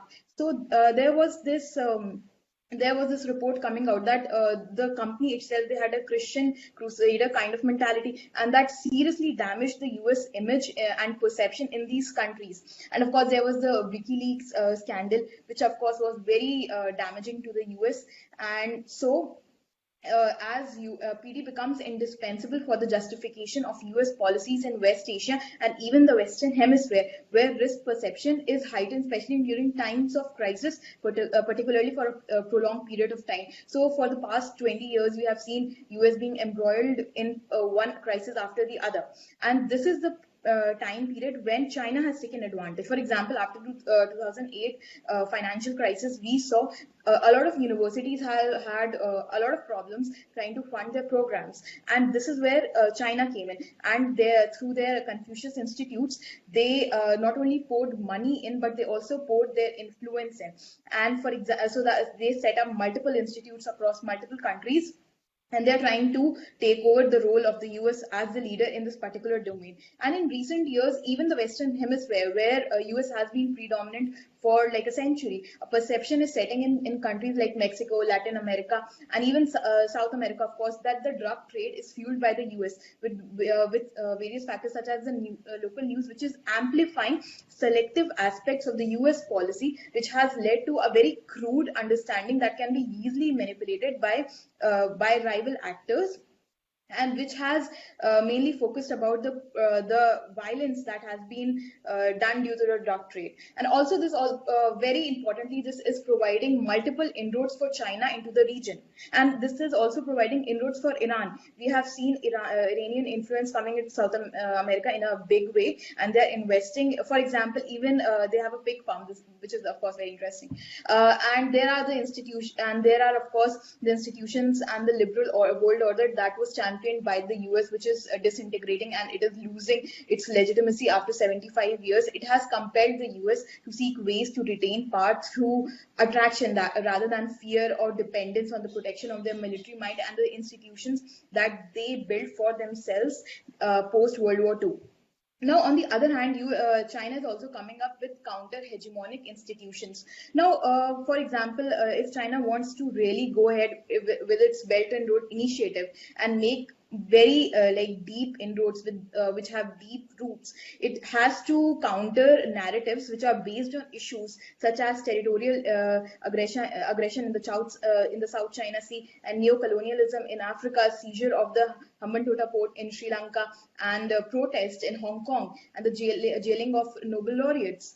Nobel laureate, and of course there are the internment camps which have been really problematic for China and its image abroad. And even the coronavirus pandemic has compelled China to increase its public diplomacy efforts, as there has been a substantial negative limelight on China, as it is the origin country. Now, the tools I have utilized in comparing US and China. Firstly, the first tool has been listening. So listening is one of the parameters that can be employed to enable a comparative examination between the PD approaches of US and China. So listening is not only the least adhered to, but it is also ignored the most, and it can be really, really an imperative tool to counter narratives and to create great perceptions about a country. So after the 9/11 attacks, US came up with a campaign called the Shared Values Campaign, which aimed to show not only that US was not anti-Islam, but it was also the Muslims living in the country were very pro-US, and this was launched by Charlotte Beers, who was the US Secretary for State for Public Diplomacy. So the problem with the ad campaign was it featured Muslims living freely and practicing their religion in peace in the US. The Shared Values campaign was about family, acceptance, learning, and faith. And to increase the scope of the influence, they also had a website, they had a booklet, and they even made a 5-part mini documentary. But now there was a problem. There was a credibility breach, as the problem came up that the countries where the perception of the US was really bad, they weren't concerned about the Muslims that were living in the country itself. They were concerned about the policies of the US that were targeting those particular countries and their interests. And the campaign did not at all address any of those issues. And moreover, the campaign was compared to 1930s propaganda that was released by the government. And moreover, these perceptions were really exacerbated due to the action that was being taken in the country by the Homeland Security and the Department of Justice, which undermined the message, because actions do speak louder than words. And in this interconnected world today, it's even more important. So the campaign exposed the gap in learning part of the USPD. And of course, there have always been resentments, like my previous speaker spoke about, like the Israeli-Palestinian issue, as well as other issues that the US has not really addressed. But however, under President Obama, considerable improvements were made. Listening is, however, a problem with China as well. Chinese consider culture to be the core, or to the measurement to the 1 minute.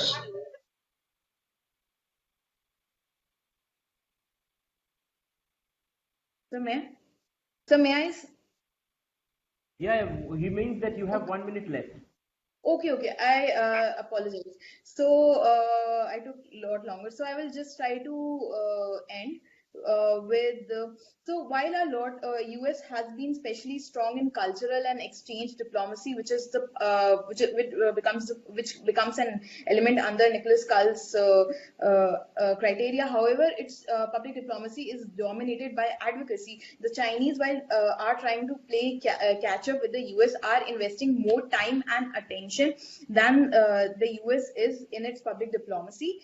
However, as the competition in other areas intensifies between the two countries, interest and investment in listening, cultural exchanges, broadcasting seems to be intensifying as well.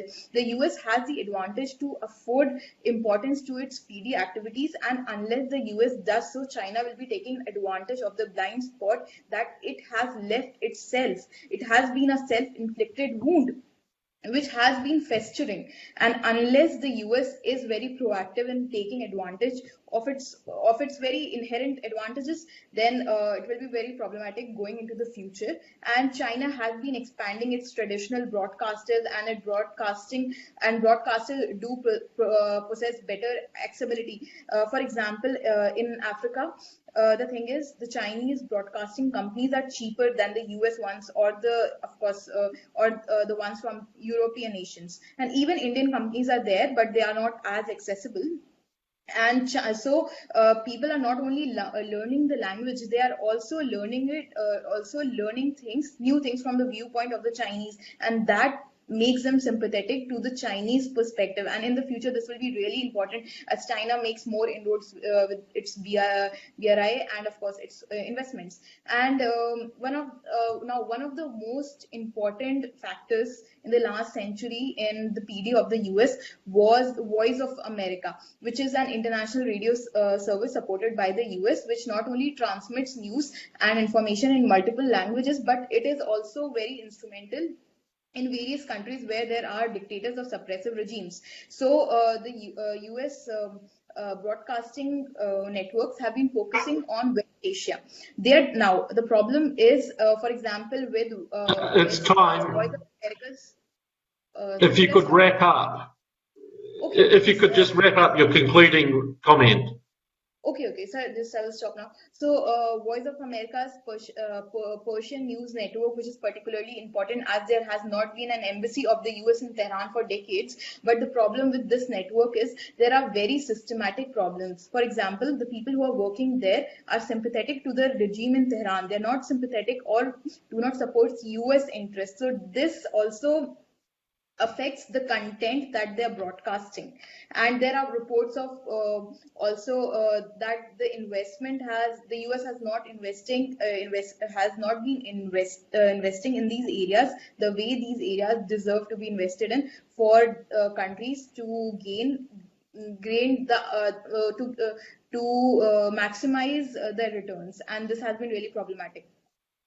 So in public diplomacy, the US has been struggling and even stagnating, and the credibility is also a problem. While the Chinese are rapidly decreasing the advantage of the head start that the US possessed. Thank you, sir. Okay, thank you. So, I mean, your talk highlights a number of critical issues within public diplomacy in general. One is the dualistic nature of communication in public diplomacy. Most consider it to be building a bridge. However, it is also about creating barriers for others so that they cannot build the bridge.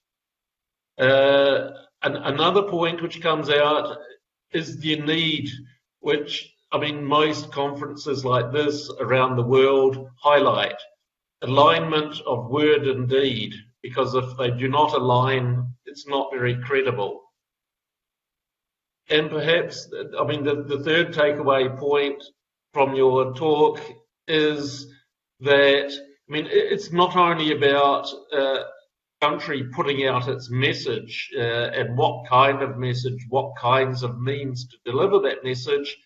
They also need to consider how the message is going to be received by the target audience, which some do not consider this point. So thank you.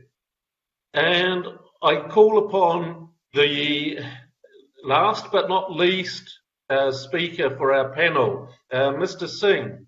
Are you ready? Yes, sir. Good evening, sir. Thank you. Thank you. You have 10 minutes. So. Yes, sir. So good evening, everyone. Good afternoon to the ones in the other time zones. I'm Yuvraj Singh, and I'm going to speak about the innovative approaches to public diplomacy. I'm sure everyone can hear me. Innovation is the ability to see change as an opportunity and not as a threat. When Steve Jobs said the above statement, he did not contemplate that this would be applied in practically every situation in the current times, whether it be the healthcare sector, the local mom and pop store, or even the celebrity sous chefs. It goes without saying that the novel coronavirus has had an adverse impact on diplomacy, international relations, and the global world at large.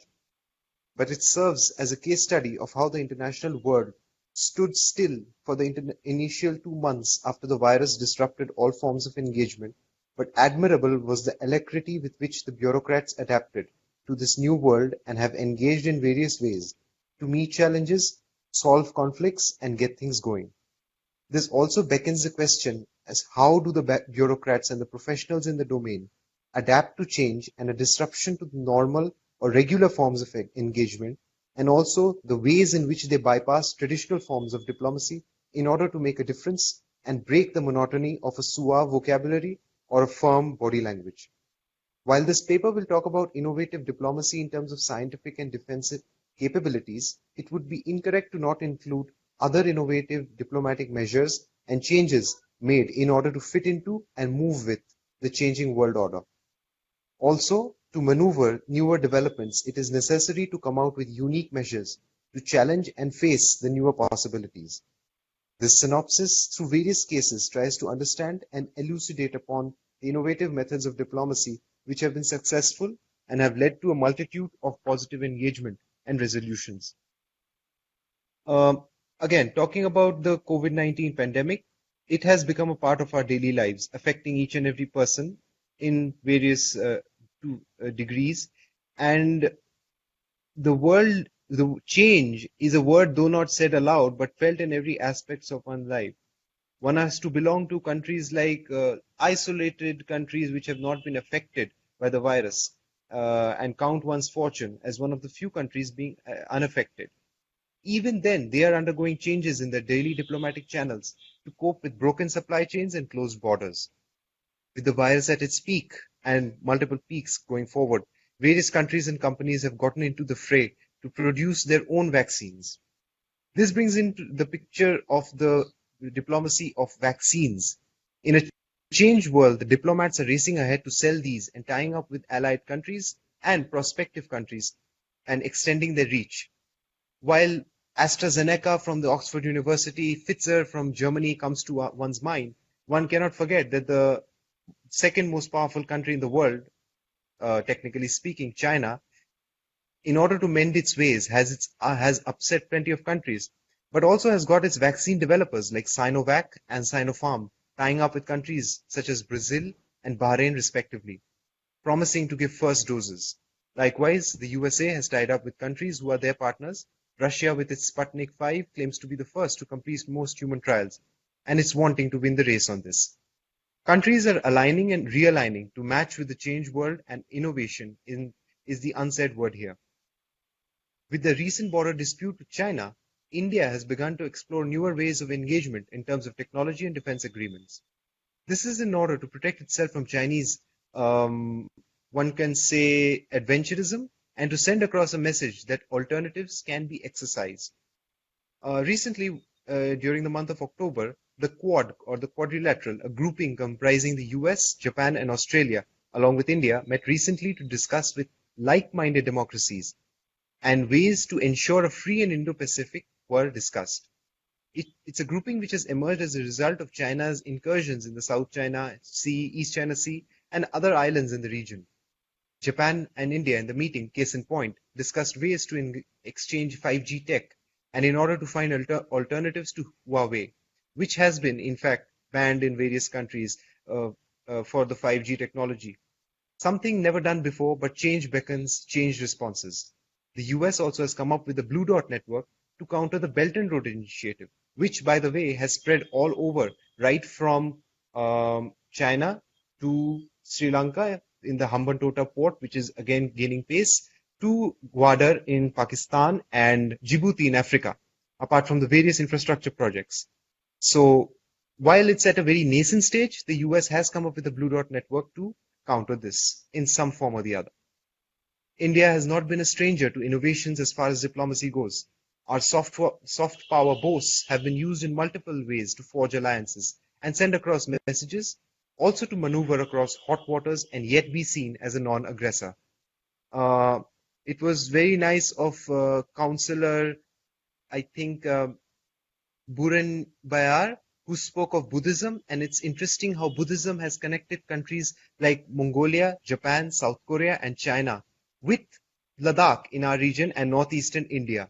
Despite differences in the schools of Buddhism, such as the Hinayan school, the Vajrayana school, and Mahayana school, it is interesting to note that Tantra school of Hinduism connects with Buddhist schools in a very syncretic manner and brings about a common shared culture and solidarity. In the past, the Sadai-Sarhad bus service and Samjhauta Express train service with Pakistan and cultural ties with ASEAN, exchange of onions to an hilsa from Bangladesh serve as a testimony to India's capacity to adapt and innovatively bring about creative solutions to these diplomatic challenges. With a breakdown in face-to-face interactions, India has rather quickly adapted to virtual meetings.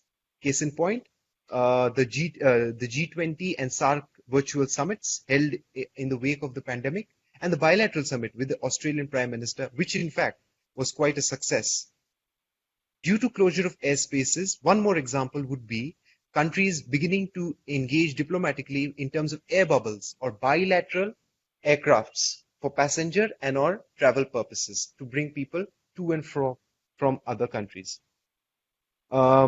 As a last point, it would be very important when we talk about innovative diplomacy to talk about the elephant in the room, President Trump, who is just 2 days away from the next showdown with Joe Biden on the 3rd of November. President Trump's knack for putting America first is a challenge and also a new way of looking at things. It's again a turn of how America sees itself in the world, and we can see that it's a merger of domestic policies with international and foreign policy of America. It is interesting to note that this way, Europe has begun to accept this challenge and is being more strategically autonomous by not depending on any superpower, whether America or China or Russia wholly, but is using or rather connecting with them in a more holistic manner and in a more nuanced manner. The post-COVID-19 emerging multipolar world has to be managed by the usual checks and balances, weighing in the pros and cons of alliances and relationships. But the only way forward is by incorporating innovative and quirky diplomatic and strategic tools to facilitate the diplomatic endeavors. Traditional diplomacy can be sustained and improved only by supporting it with strategic intent, or as it is called in India, Kootaniti, and by creativity and innovation. Thank you for this. Thank you. Thank you. You certainly highlight a number of serious challenges and issues concerning public diplomacy within the coronavirus era.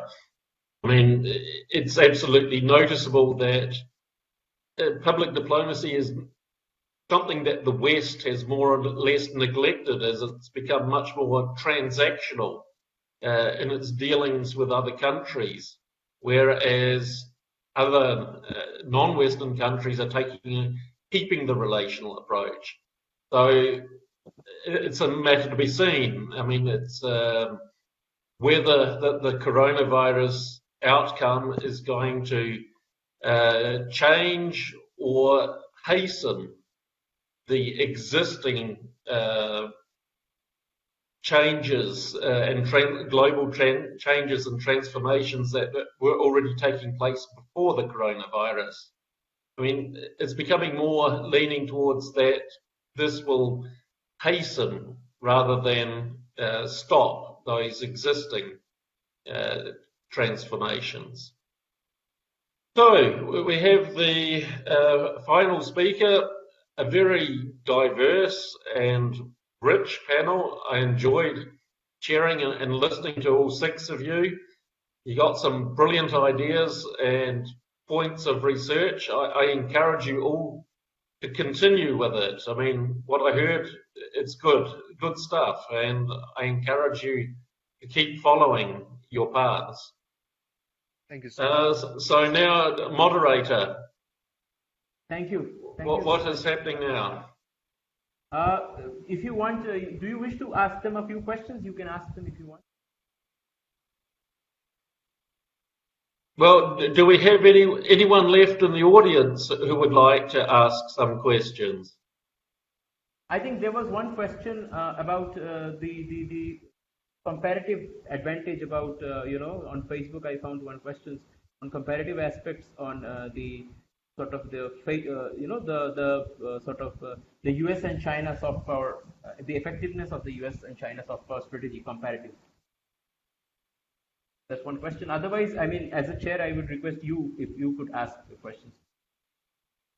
Okay, then I will pose a question to all speakers. So if you answer me in the order of appearance that you spoke, how do you see the future of public diplomacy and soft power within this transforming global order?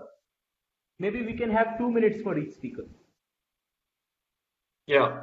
So everyone has got the question? So could you please repeat? It was not clear, this part. Okay. My question is, how do each of you see the development of the concept and practice of public diplomacy and soft power within the context of this transforming global order? Is it clear now, everybody? Okay, so I think Ms. Patel goes first because she was the first speaker. Yeah. Talking about how it is transforming, it's very interesting. This is a pandemic situation, and there are so much of rhetorics telling this is a backward direction going. I mean, it's no more multilateralism; it is deglobalization. There are talks everywhere that multilateral institutions are not the solutions, and the diplomacy is not the way out of all this. We should start focusing on national power, internal looking. All of that debates is going on. So I mean, it's everywhere. But how software can play a major role, it depends on how country is going to take forward. Of course, there was so much of fights on the Cold War of how US and China was taking this forward on the race for 5G or the trade wars, everything. But in a matter of few months, all of that just went down because everybody wanted to engage with each other, because this is the way out. Because you cannot fight with nuclear weapons or go to the space or the cyberspace to fight over anything. So soft power is definitely the way out. In fact, in the India-China conflict too, everybody was ready to go to the war on the border, but finally we just sat there to resolve it through diplomacy. So soft power is going to play a major role, and I think this soft power is going to broaden over the time. See, now there's going to be a lot of innovative methods coming in, and approaching each other. I mean, just trying to increase your sphere of influence, not just by economic terms, but by talking about your historic and the cultural linkages, or about speaking of presenting yourself or the nation branding. All of that is going to be the future of the soft power. Thank you. Thank you. Mr. Lashkar now. Thank you. Thank you, Professor Simons. I think that with time, in near future, the role of soft power will actually increase because of greater technological integration, communication technology, as well as due to a normative and rule-based world order. I mean, the more the world order will go towards normativism and rule-based, the hard power's importance will lessen with that, because hard power is more influential in an anarchic world. So the anarchic international order, the hard power is important. As the world order becomes more and more rule-based and normative, the punitive hard power will be less and less used, like military power or even economic sanctions. They will be less and less used less and less in a normative and rule-based world order. So in that case, to influence other countries' foreign policy, the public diplomacy approach by soft power or by appealing to the private citizens of other countries will become more and more important. Thank you. I think next is Ms. Varghese, if I'm not mistaken. Yeah, so I think this soft power and public diplomacy is means a very important concept when we look at the present situation. So let me put it like this way: it's like a vaccine war going everywhere. So who will come up with the vaccines? So let me put it that way. When I was telling about Israel and its nation branding, so Israel was also having this concept that they will also come up with vaccines, and they will come up with vaccines first, and they will produce and export it to other places. So something which is very important when the dynamics of change is going in the world, that is, people are, or the countries are prioritizing on different measures, different components where they can invest, and it's much or less, it's not about hard power now, it's more or less about soft power diplomacy everywhere. So people want to project, and it's like we something which everyone says, that we are not, where is the hard power gone when we are not able to even fight a simple virus. So we can't use hard power to fight with that. It's definitely a cooperative mechanism which we need between countries, so that the issue can be solved in a better and a holistic way. So we should have a comprehensive plan. So all these things can only be happen, or will happen only through the channels of public diplomacy. That's it. Thank you. Ms. Simon now. Yeah, am I audible? Yes.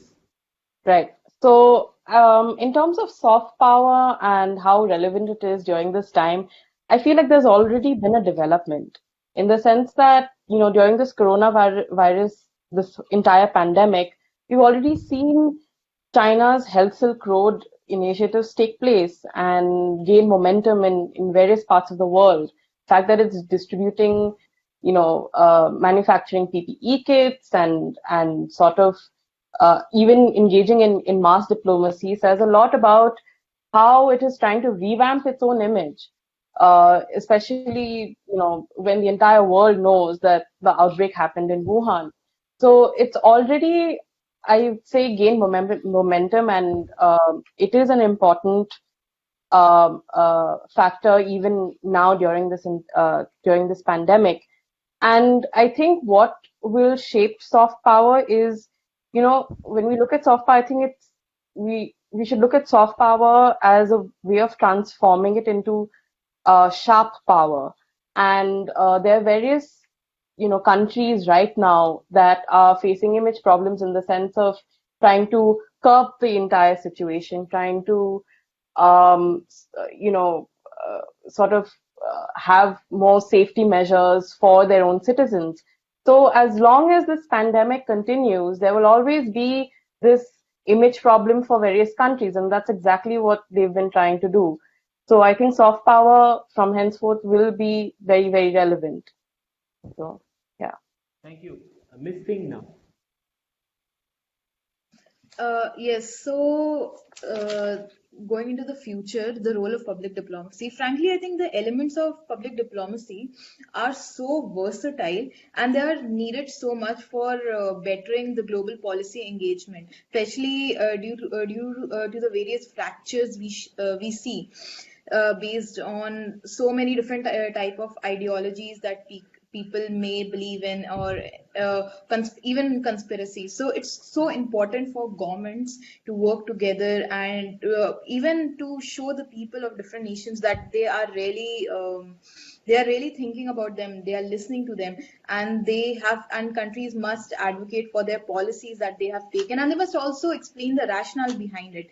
And it can't always be that I did this because it's America first, or it's India first, or it's Germany first, or it's UK first. So they have to explain their rationale. In this world, we must increase empathy. So one of the things that I think in the future, public diplomacy elements that I think are really underrated and underestimated is the cultural aspect of it.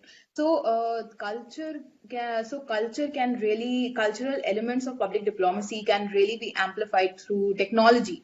That is really going to increase in the future. We not only have artificial intelligence right now, that is only going to increase artificial technologies. We will have quantum technologies and multiple technologies in the future. And there are people, of course, thinking of singularity right now. So we do need increase in empathy, and the cultural aspect comes in here. So culture can be used to venerate, to visualize, and to solidify shared ideals, symbols, shared spaces, and understanding of histories. So we are at a juncture right now where people are thinking of going to other planets. So if we cannot live together in this planet, what hope do we have when we become a interplanetary species? And there are so many concerns right now, and I think public diplomacy can really be a tool for countries to overcome their differences and to really become a species that we can be proud of. Thank you. Thank you. Mr. Singh? I think what is emerging is that there are two poles. There is always going to be a bipolar kind of world, whether it is overtly expressed or not. Now, that does not mean it always has to be a warlike or cold war-like situation, but it will always be like that. Then we come to the multiple cross-cutting and overlapping strategic relations. So it will be from one country to the other because it is a bipolar world, but there are plurilateralism and multilateral relations with each other. So keeping this in view, no one is going out and going to declare war or any kind of boycott of any nation, no matter how worse it gets. Armenia and Azerbaijan is one example recently. So we need to be aware of the fact that while we are always ready for war, it is the first priority needs to be given to the cultural and the diplomatic aspect of the relationship in order to get things done. Because at the end of the day, even if there is a war, and we've had multiple wars in the world and in India, whatever, at the end of the day, it comes down to talks. So that should be first given its due time, its due diligence, and then only can we think about any defensive or offensive capabilities. That's what I think. Thank you so much, Dr. Simons.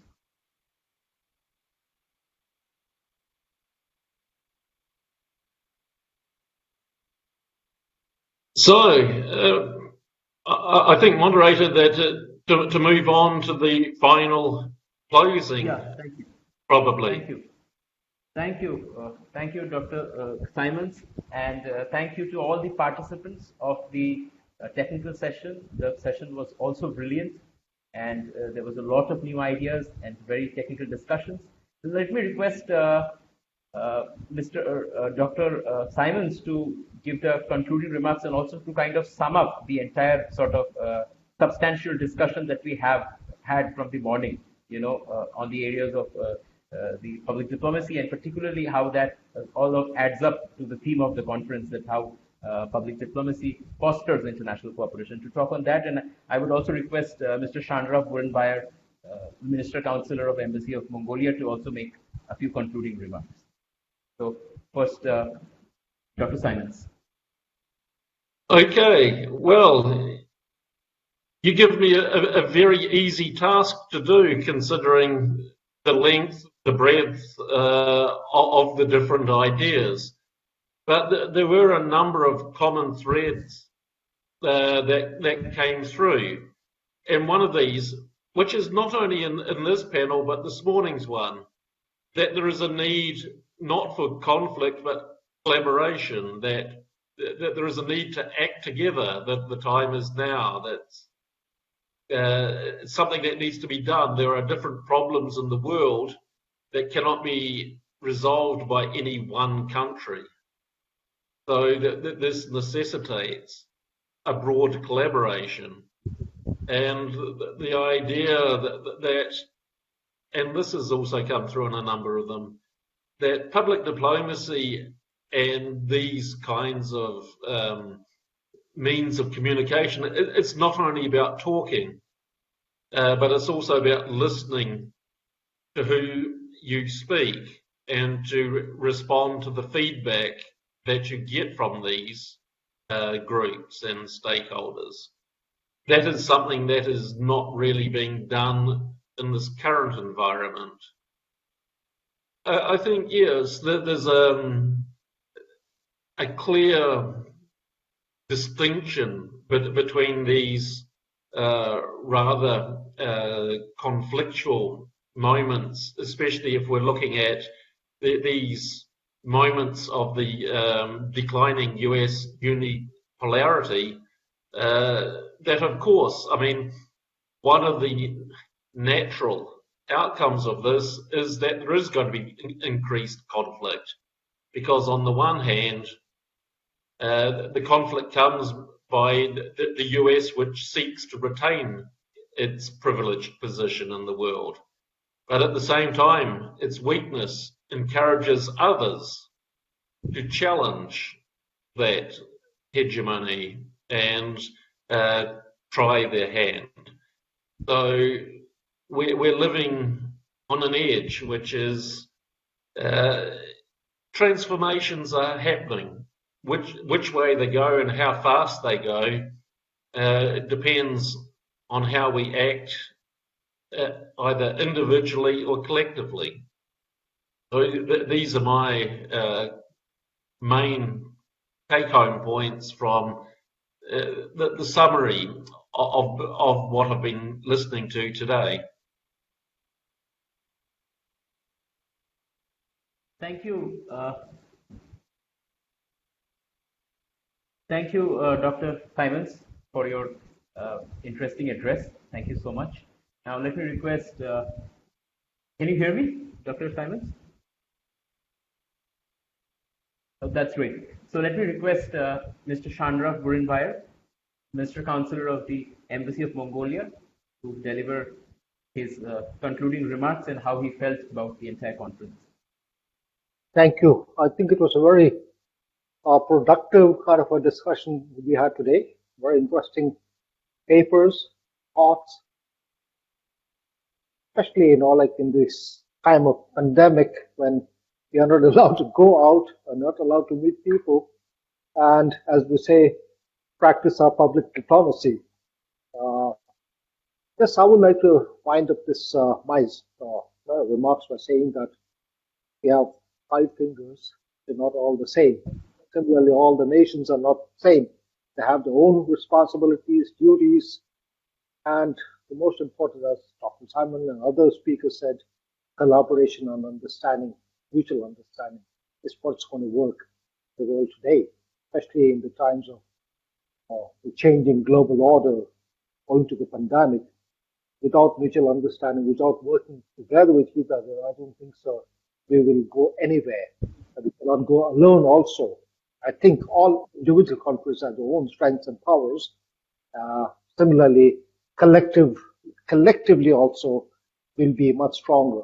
So what I would like to end on the note is that individualism is important, but collectivism is also equally important. And only through collaboration, mutual understanding, can we attain what we want the world to be. Thank you.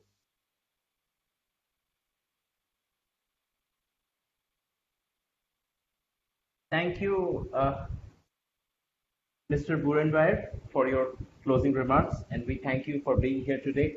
Let me thank all the speakers in the welcome session, Ambassador Anil Trigunayat, in the experts panel, Dr. Simons, Professor Kal, and all the other speakers.